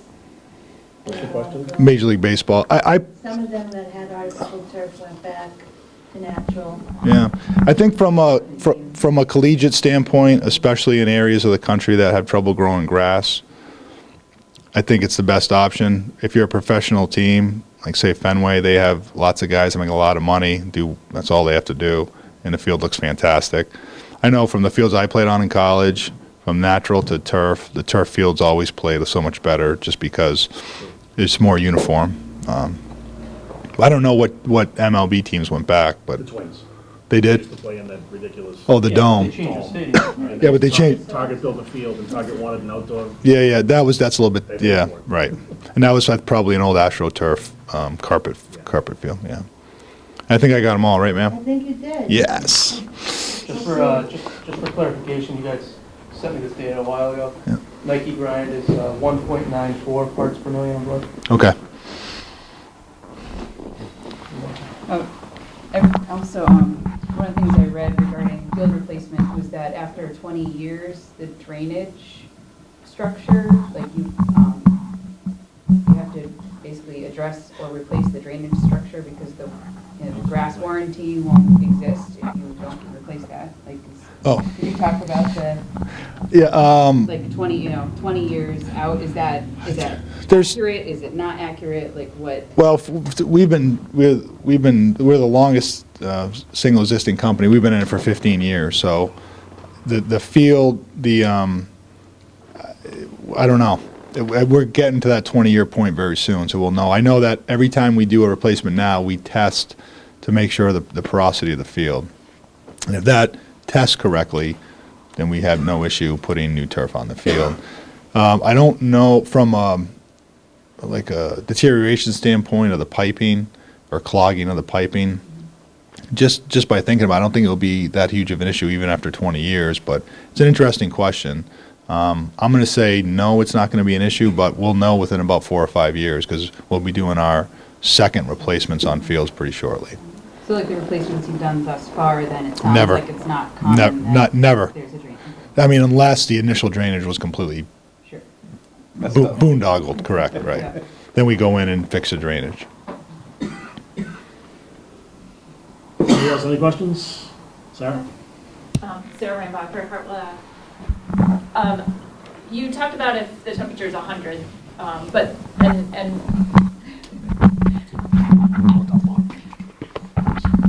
so a temperature of 100 is kind of unusual, but a temperature of 85, 80 is not that unusual. That's only, say, 15, 20 degrees lower. What you said the field would be at 100 was 140, do the math. Like, does it scale that way? Is it going to be 120 on an 80-degree day, or what? How does that scale? No, it's not a... I don't think, there's not a direct correlation, so it doesn't go up like that. And it depends on the sun. So if it's 85 on the, outside, if say it's 80 outside, maybe probably low 90s on the field, something of that nature. If it's in direct sunlight all day, how hot is it? What's the humidity level? It's a huge kind of variance on what can happen, but probably in the low 90s on the field. You got more? Yeah, go ahead. On disposal, are there any restrictions on where any of these can be disposed? Do some places not take it? Yeah, you can't drop it. So you can't drop it off at your dump or anything like that. I mean, it's a professional disposal company. And I got to get some names for you. I don't know the names, but they charge you to dispose of it. But it's not. It's a specialized procedure. It's not like you just can't throw it in the trash Is it can. considered hazardous waste? I don't think so. No. Good? No. Makes sense. This is it. You mentioned that the water runoff actually is cleaner because the field is filtering it, possibly. Doesn't that mean all the crud is getting trapped in the field? It's not going away. Yeah, the sand portion of it. In the bottom layer, in some portion of it, you're right. So you have different layers of the field. The bottom portion is a sand layer, and that's where a lot of the stuff's taken out of it. But it's coming from rainwater. So that when you test the rainwater for whatever you're testing it for, you're testing the water when it leaves a facility. In certain instances, it is cleaner. We talk about crud. I mean, it doesn't. But you also said that the rain cleans it off. It cleans off the top of it. So if you had, say you spilt Gatorade or something on top, or sweated on it, or something like that, it would wash it off the top. Yeah, and from that perspective, I mean, sweat on here would kind of rinse through. It would go through the material. So would it run along just the bottom with the backing, and then are there perforations for the drainage? Like how does it work? Well, it would go. In that Last instance. part Is porous. This is 100%. Oh, it's this is okay. porous. Yeah. Okay. So that's why this one in actuality drains more because it has more porosity to it.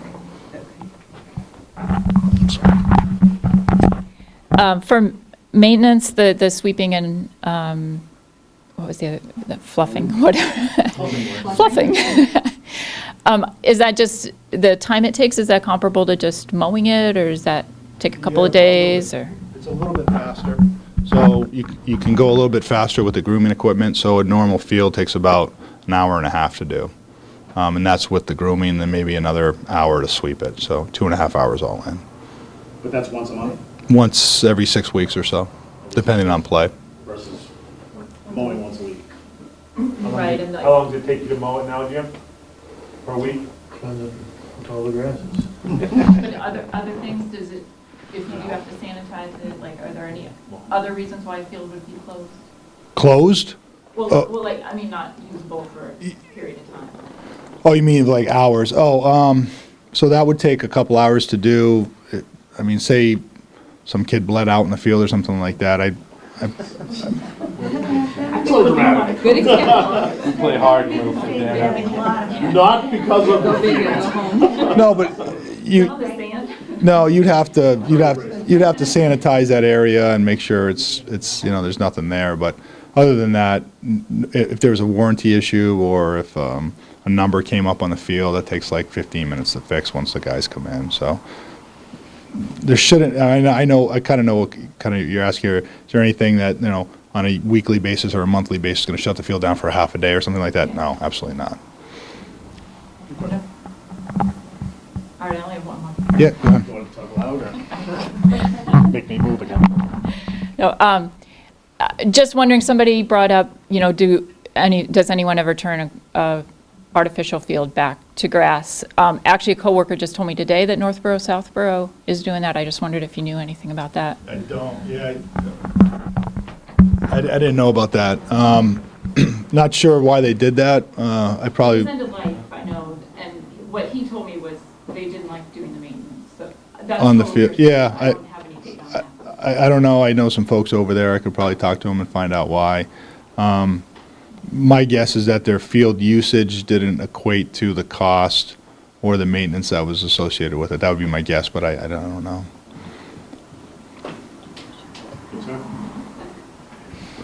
Go ahead. Chris. Thanks. How you doing? Chris Taglieri, Howard Ave. I think you said earlier the length of the grass should be 2.5 inches. That's the As a standard. as a standard, right? And then you talked about, I think it was coated sand. Yeah. And coated sand plays well It plays well. for most sports. Is that the case? Well, yeah, it's a little bit abrasive, but it plays pretty well. But go ahead. So, with the shorter grass length, is there cost savings associated with that? It's kind of in reverse. So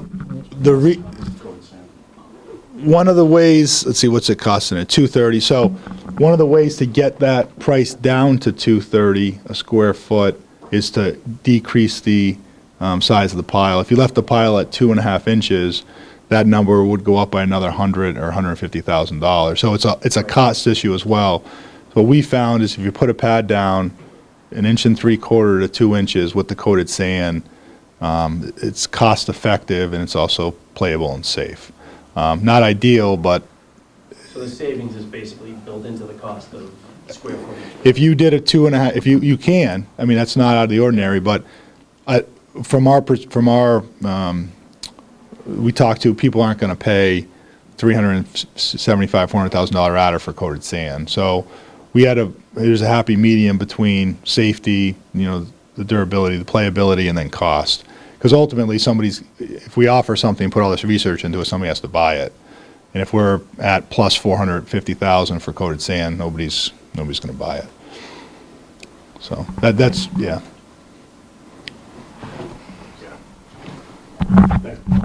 Stephen Doyle, Sleigh Ride Lane. With the maintenance, I mean, obviously there's a cost associated with it, but it seems like it's predictable. Do you have, any indication of, fields where they dedicate $10,000 to maintain that field for the year, where that gets, changes? Seems predictable. Is that true with turf? Yeah, it's predictable, especially because Not weather related, or, I mean, it's not you know what's going to go on there. My assumption is you know the playability that's going to go on there before you purchase the field, so you know about how much you're going to be doing it. We can recommend it. Probably after year one, you're going to know 100%, but you're about 90% of the way there. So there shouldn't be anything out of the ordinary, more maintenance, or you need 5 deep cleanings a year. You're not going to need it. So from a predictability standpoint, I'd be like, you're 90% knowing exactly what you're going to need. After year one, you're 100%. Because the playability is not going to skyrocket after that point, because there's a set limit of teams and usage hours, et cetera. Anybody else? No, no more. Anybody else want to answer that? Go ahead. No more lists. It was a question I'm about just kidding. my I'm just kidding. My questions more go to maintenance and putting vehicles on the field. If people tend to like to drive out there to drop things off, what's the weight limit and what type of tires? Like if we use a tractor, they have to have turf tires, or can they have farm tires or stuff like that?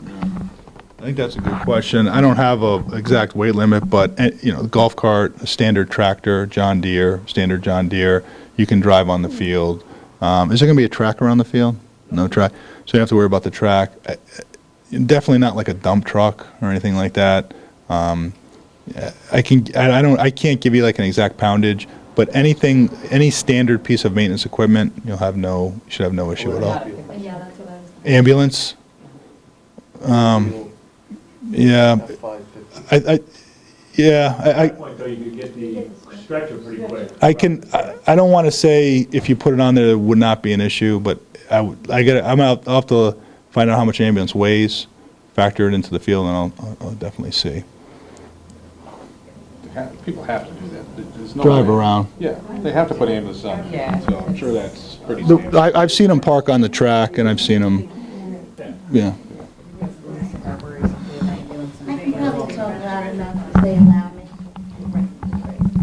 Just a clarification, we were talking about the disposal, about $400,000 after 8 or 10 years.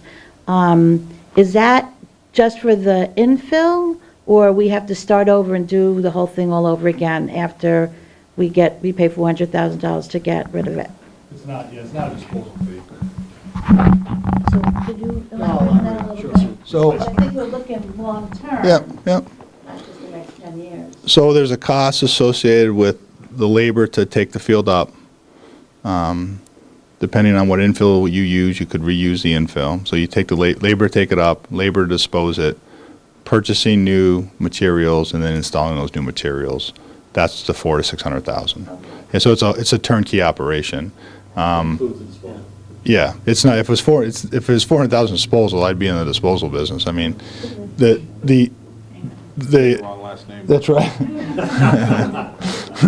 But that's turnkey. Now, there's no there's no sub-base work to that, or very limited sub-base work, but that's 100%. You said sell it? You can indoor batting cages, somebody's mini golf. Yeah, there you go. I think the question initially was, what was the option? What? Some lunatic who wants a Some guy up on Sleigh Ride Lane, putting a putting green in his backyard. I have a question. I don't think we covered in the beginning. Quick, if everybody's. I don't think we went over like how long you've worked at Field Turf and like what your background is. Do you have like a scientific or like a field background? Or you like if you could just introduce yourself? Yeah, it's okay. So I worked in this. You talk about Musco Lighting. I've been in the sports industry for 10 or 15 years. Started with Field Turf a couple years ago. I'm not a scientist. Don't have any kind of background in that. I have a degree in recreation management and one in public administration. But no, I'm not a scientist whatsoever. But on our staff, we do employ scientists that look into this, to test it. We use third-party agencies. I'm not claiming this is all my information. This is my company's information. I'm disseminating it.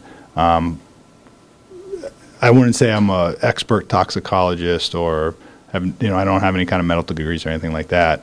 But I can read a testing data sheet and kind of relay that information. So definitely not. I don't claim to be a scientist. Don't claim to be a toxicologist, anything like that. But I do have familiarity with the fields and been around the sports industry for a long, long time. Yeah. You stay with the Holiday Inn Express. Yeah, I did not. Thanks, Andrew. Anybody else? Any questions? Just kidding. Yeah, you had me. Board members, anything else? No. Anything in closing or summary or? There's a lot to go over, and how you want to do this one next year or the year when you Best case scenario, it would come to town meeting in November. of this year? Correct. So doing it as next year projects. You have time. There's a lot to go over. I mean, you have type of fiber, type of backing, type of infill, budget, procurement, maintenance, lines. I mean, there's tons of stuff. Cost, we have alternating panel row. I mean, there's a lot to go over, but you have the time to do that. So I would just collaborate, make a good decision. Infill's very important, though. Infill's a very important decision. And if anything changes between now and then for alternative infills or ones that we feel are adequate to play on, we'll definitely let you know. You just brought up something that I thought about and didn't make a note of it, so I didn't bring it up. Alternating Panels? panels? I personally like it. A lot of people don't. Is that a different cost? Same cost. Okay, Yeah. same carpet, just different. Just different color. So, see how on this, Oh, I see, yeah, gotcha. two different shades? It's almost like a Fenway Park. It's two different shades, so it's almost like a Fenway Park when they cut different designs in, they use them different angles on the blades of grass, but this is just two different shades of carpet. Same cost. And what's the benefit of that? Aesthetic. Yeah. More seams though, right? No. They're all 50, all the rolls are 15 feet wide. So that panel, the one next to it, if it was green, it would just be a green panel. My personal, I really like those alternating panels, but some people just hate, just can't stand them. We did Notre Dame, looks like, you can't tell, but they have alternating panels, it looks pretty cool. What about Boise? The blue one? I have to check. I have to call the Idaho guys. I don't know. Nice? Navy blue, what do you think? I'd stay away from the birds like to jump in there, and that's true. They kill themselves. Yeah. So if you were going to recommend, an infill outside of crumb rubber, what would that recommendation be, regardless of cost? Just taking in consideration safety and playability for the sports that we want to have on the field. It's such a tough question because there's political. Politics aside. Yeah, familiar. Well, Technical. Would be the TPE or the EPDM. Those are the two I would suggest. Which isn't much like crumb rubber. There is most similar to crumb rubber without being crumb rubber. Right. So EcoMax and... Yep, the TPE, yep. Okay. Now, the EPDM, you don't need a pad, but the TPE, you do need a pad. But from, this is our TPE right here, and I have our crumb rubber, and if you felt both of them, the weight of them and the resiliency of it, very, very similar. Now, it does cost, $300,000 more, but it's a good product.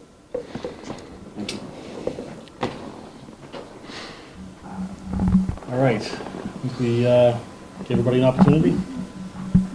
Mark, you had a question? Yeah.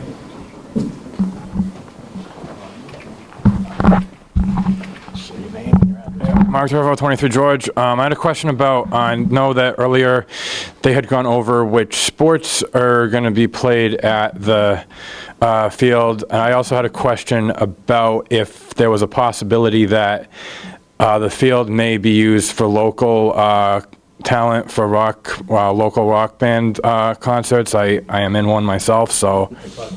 Okay. He wouldn't know that? It's not, You can use it for that. Yeah, if it can be used for that? if that is a possibility, and also if so, if that aspect would make a difference as to what kind of turf is used is I guess what the other part of that question. Kind of like the discussion we had about graduation. So you can purchase or rent padding to be able to put it underneath pretty much anything. I mean, we did the what do you call the game, the outdoor hockey game? Oh, the Winter Classic. Winter Classic. That was at Gillette a couple years ago. Put the padding down for that, came in, didn't really affect the field whatsoever. They have concerts as well. That's also why I thought, because But it's not free. I mean, you either have to purchase and/or rent the. Yeah. It's a money raiser. Yeah. What I'm saying is it's possible, but it's not like you just can go out there and do it. That's what I'm trying to say. Mark, how good's your band? Thank you. How much do you charge? Well, we probably wouldn't, I mean, it depends how much you would want us to charge, I mean, based on how you Well, that's what I'm asking. How much can you get, like, can you charge, when people pay $100 a ticket to see your band? I was actually asking the question more in reference for bands in general, but I'm also hoping that by the time that Alumni Field is renovated, that perhaps my band would be ready to do more than they're ready to do right now. That's a great answer. There'll be some fundraising opportunities there. You can open the field for us. Yeah, that's good. I like it. Something I'd mentioned to one of them as a possibility. Okay. Thank you, Mark. Yeah. All right. You guys have anything else? Any other questions for Andrew? Appreciate, I mean, kept you a little longer than we had anticipated, but I think everybody had an opportunity to ask questions and get a pretty good education on the different infills, the carpet, the different drainage opportunities with different carpets.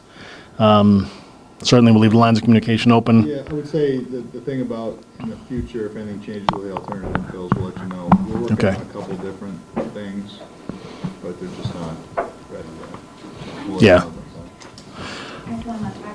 What is the lead time from, making the decision to having it installed generally? Watch, repeat it to the camera. Yeah, so the whole field from soup to nuts for a level surface like that will be anywhere between 3 and 4 months to do total turnkey operation. The carpet takes, depending on the season, 2 to 5 weeks to make and deliver, and then another 3 weeks to install it. So, but that's included in that 3 or 4 month turnkey. So from time you sign a contract to the time you can play on it, call it 4 months. So if you started and everybody wants it done by, August 15th, so. Do that. Go backwards, right? All right. You're certainly welcome to stay. We don't have a whole lot more to do. You have any beer? If you do stay, there might be some opportunities for that. Finish fast. Yeah, but any questions you have, just let me, you're gonna have more questions. Yeah. As it goes, so just keep talking. All right. Yeah. What I can do is, for everything that you see here, I can ship you a whole container. Yeah. And it'll have that, we just are sourced, this material to use recently. Okay. EPDM?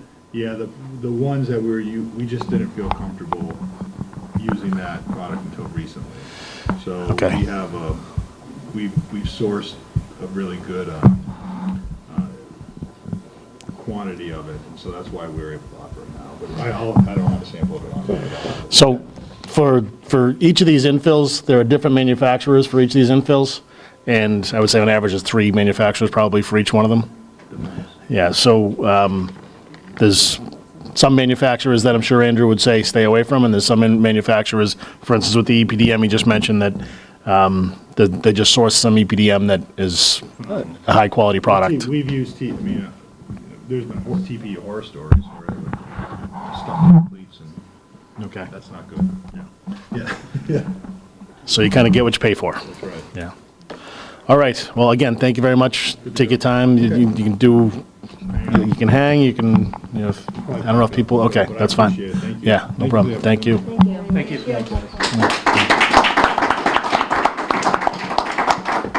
And if you don't get these in like a couple of weeks, plug me. All right. Yeah, it's a little bit busy for us. Yeah, it's little smaller containers, right? I can get you whatever you want. That'd be fine. Okay. whatever you guys put together and get out. We have one smaller than this. Yeah, that's fine. Can we get like 150,000 pounds? Eight truckloads? And maybe, I don't know, 10,000 square feet of, just as a sample. Well, because you need to give it to them. I'm just throwing it out there. This one right here? All right, so, if you want to do a little show and tell out there, we'll finish our business. We've got minutes to approve, Oh, yeah. 2 sets of them. 2 sets of minutes. Yeah. Everybody had an opportunity to take a look, so we've got the minutes from May 25th and the minutes from June 8th. May 25th? Motion to approve minutes from May 25th, 2016. Second. Been moved and seconded. All those in favor signify by saying aye. Aye. Opposed? It's unanimous. Make a motion to approve the minutes from June 8th, 2016. Julie's not here? Motion to approve the minutes from June 8th, 2016. Do I have a second? Second. Seconded. Discussion. All those in favor signify by saying aye. Aye. Aye. Opposed? It's unanimous. It's, 6-0. Do we have a quorum without you? Yeah, we have, yeah. Do you have any input on the minutes? I'm sorry. I don't know how you're gonna be. Yeah, no, it's okay. All right, thank you for that. Can always do an amendment to the motion. All right, so, schedule next meeting, so we're kind of on the queue for a bunch of Wednesdays in a row. And, we have, thank you very much, you bet. So next week is the 22nd. Yes. We don't have any stakeholders scheduled for the 22nd, unless anybody has any suggestions.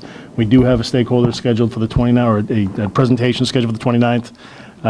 That's the grass, Tom Irwin, the turf management consultant advisor, is going to come in and kind of give us the lowdown on turf management, natural turf. Both. Synthetic turf, not a turf. He's going to take a look at what we have. So he's going to do a walk of the site. He's going to look at what our needs are, what our wishes are, and advise us what he feels would be best, Okay. using either surface. Yeah. So, so I actually just got a confirmation from Ian today, saying that he'd be happy to come on the 29th. He's got a PowerPoint presentation. Does this room work for everybody? For PowerPoint? Does that work? Yeah. Yeah. Okay. So we're okay in here? All right. So next Wednesday we're scheduled in here. The following Wednesday is the 29th. The only reservation I have about the 29th is Carl Bryant has expressed interest in obviously being here as a representative of the PMBC. That's 2 weeks out. He can be to every other meeting, so he'll be able to be here next Wednesday, but he won't necessarily be able to be here on the 29th. So is there the possibility that we can do it either, and I'd have to reach out if Ian can do it, He's on vacation next week. right? No, so Tuesday If he can do it on or Tuesday or Thursday. Thursday, so if he did a different day. I think he said he was out the whole week, but we can ask him. I can reach out to him, but for now, let's leave it the 29th. I'll try to work around Carl. Maybe Carl can miss a PMBC meeting to make our meeting. So that's as far as scheduling is concerned. Are there any agenda items that we want to make sure that we add, and can we kind of set a tentative agenda for next Wednesday's meeting? And then if there are any changes, I'll accept those changes through, say, Friday. This is not really an agenda, but I just realized, did we ever get an answer to the question with the PMBC, the confusion on, is it a bid? The or OPM. is it- Did we get an answer on that? I had some correspondence with Joe Calentro today, and that answer was not in there, so So I'll maybe follow up that- with that, yeah. I think an update on the whole bid process, I think would be, hopefully we will have very good news that it's out there and it's done. But we should have an update on that. And the other thing that would be good to do is review the timelines Yeah. that will be in and finalized. If it goes out, those timelines will be in there. We can talk about those. So timelines relative to the RFQ? Yeah. Yeah. And also, to the bid process, right. Whether it's just for the designer or the designer and the OPM, depending on what determinations are made in that regard. Jim, do you have something to add about the When I was OPM? leaving the PNBC meeting tonight, they mentioned it, but it sounds like it's bouncing back and forth to who's making the decision. In a separate discussion with Bonnie today, it came up, and she basically said because if you're putting buildings, you need an OPM. Was her answer. Okay, I think it has something to do with the cost as well, but Bonnie did say she'd get an answer for sure tomorrow morning. She's going to call into Central Registry and get a hard and fast answer. So they're going into Central Registry tomorrow, whether it's one or two, just the RFQ for the designer or an RFQ for an OPM and then a designer. So one way or the other, we're getting them posted tomorrow. Thank you, Jim. Before we say, do we want to look or talk to any stakeholders? Like last week we mentioned youth sports representatives, any of those? Is next week the time to bring maybe one of those in? Before vacation? Yeah, it's a great idea. Because the list we had started, but it was just brainstorming, was the youth sports, the cheer and football, and the youth lacrosse. I don't know. I would start with those two. Yeah. If we can get them, then let's get them, and let's leave it at that for next week. Okay. If we can't get them, then we can leave it to the chair to try to figure out who else he thinks might be. He chairs here every week. Yeah. Yeah, each year, she's here every week. Yep. All right, so Well, I'll just contact those two representatives. that'd be great. Tom's the other one. JR. JR. JR Tito. And Tom. Or, I mean, they can put a designee out there, it doesn't have to be. the Right, president. right. J.R. Tito's in transition. He's taking over tonight for John Bergeron, so it might be a reach back there too with some history from John Bergeron and Quinn Canfield, I guess, too. He's lax. We said the boys brother. He was. Who's that? Quinn. Right. Where's the plan? Yeah. All right, so, we've got, review the timelines, RFQ update or updates, stakeholder presentations from youth cheer and football, youth lax. Does anybody have anything in progress as far as reaching out to any other towns for maintenance or other schools for maintenance? No? Yeah, I've made a few calls to different, schools and DPWs in the area, but I haven't heard anything back, so I don't know if it's like a generic item of Maintenance updates Yeah. from other from communities? Communities that may or may not. Is that too vague, an agenda item? Yeah. Being policed tonight. What about the grid we're talking about for you, potential use? Awesome. Yeah, let's get Yeah, together. we need. I mean, if you can. We need I mean, I'm just information, we curious, need yeah. information. So, yeah, we- Well, you guys make a We've determination if you taken think it that's as, viable. we've taken it as far as we can, and we Okay. need information. What do you need as far as information? We need schedules from You want all youth. playing schedules? So, we need fall and spring schedules for alumni existing. So what was used in 2015-16? And we can make a leap of faith and say, okay, if we want to have these sports playing, what the proposed schedule would be. We've got what Mike Lynn put together for the high school, but we need to put out there what potentially would be the use from youth sports.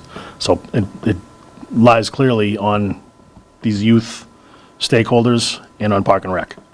Park and Rec has the scheduling information for the, So we could invite these For the people and past. ask them to bring that with them. I mean, Yeah, and I mean, should be I easy can enough take to it in any transition. format. I don't, Yeah. data entry is Yeah. easy. I'll take it. If they just can print something out, like Right. that's, I don't mind doing the work. They're on the website last year.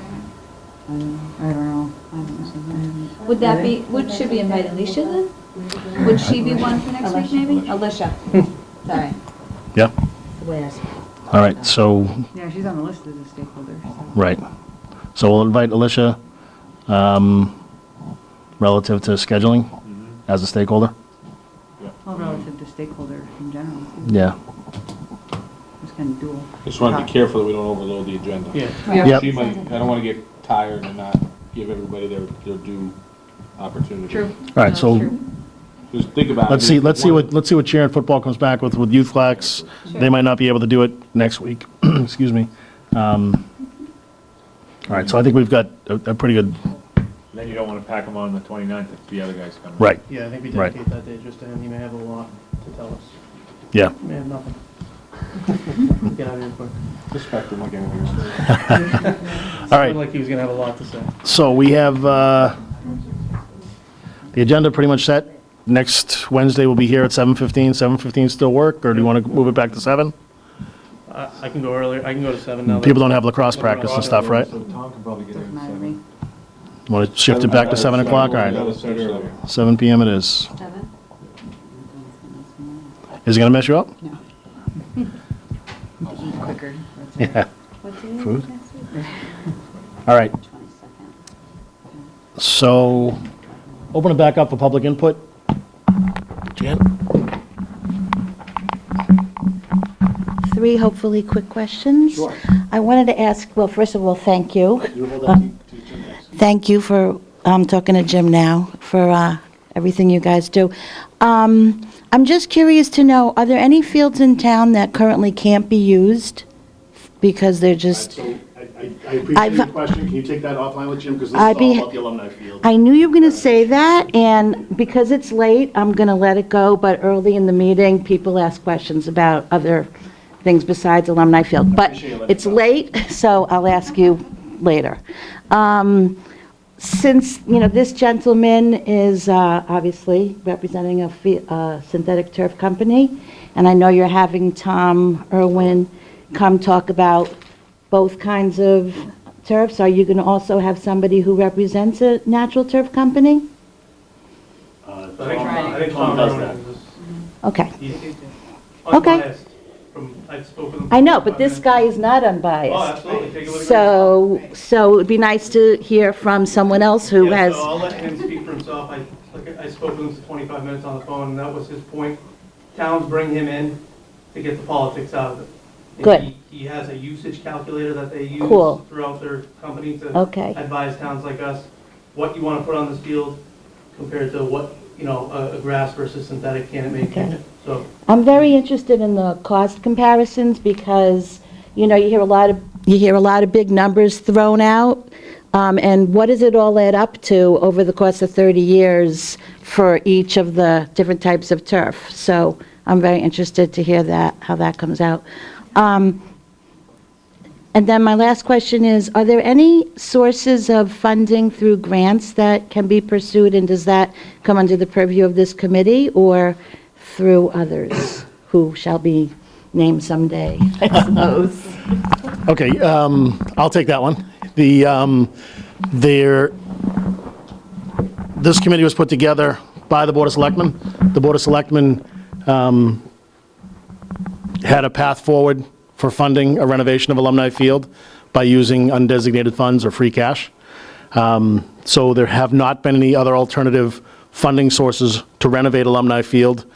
I have done some research to try to find what other funds are available, potentially, in the event that this doesn't go through, to see what other alternatives might be available to make something happen. If this does happen, using the undesignated funds, and we have an opportunity to do some renovations to other fields, I know that everybody's brought to light, this very much has brought to light what's going on at our other fields, and some opportunities potentially to do some renovations and put some funding back into other fields and field improvements. So that's part of my reasoning for looking into other funding sources as well. So you wouldn't be looking for grants to, even if this passed, to supplement what money might have gotten approved? So there are thousands of grants out there. One grant that I have done some research on, and town administrator has done some research on my behalf, because he kind of knows how to navigate Beacon Hill and the funding sources. There are some limitations to the funds that are available. Littleton falls dangerously close to not being eligible based on our demographic and our median income, and there's different parameters that we have to fall within. So it's not outside of the realm for us to potentially find those. If anybody knows of any sources, by all means, bring it forward to us. So, certainly it's, the funds have been kind of earmarked that if we go forward, this is how we're going to pay for it. But if we can leave some of that money in there and pay for some of this with other funds, absolutely, that'd be a good option. Thank you. Anybody else want to add anything relative to that question? All right. Any other public input? All right. Real quick, can I just make one, so just so you know, Jim, we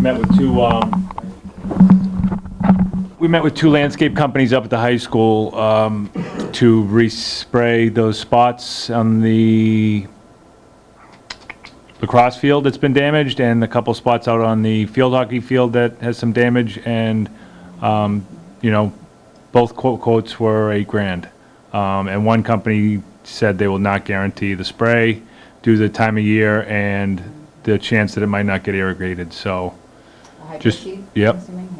So just so you know, I looked into it after last night's little meeting, but that's just another thing that we need to think about as far as maintenance goes. That's just another cost that adds up. Thanks, Mike. All right, I entertain a motion to adjourn. Moved and seconded. All those in favor? Aye. It's unanimous. Thank you all for coming and for watching. Kirby, thank you for being here.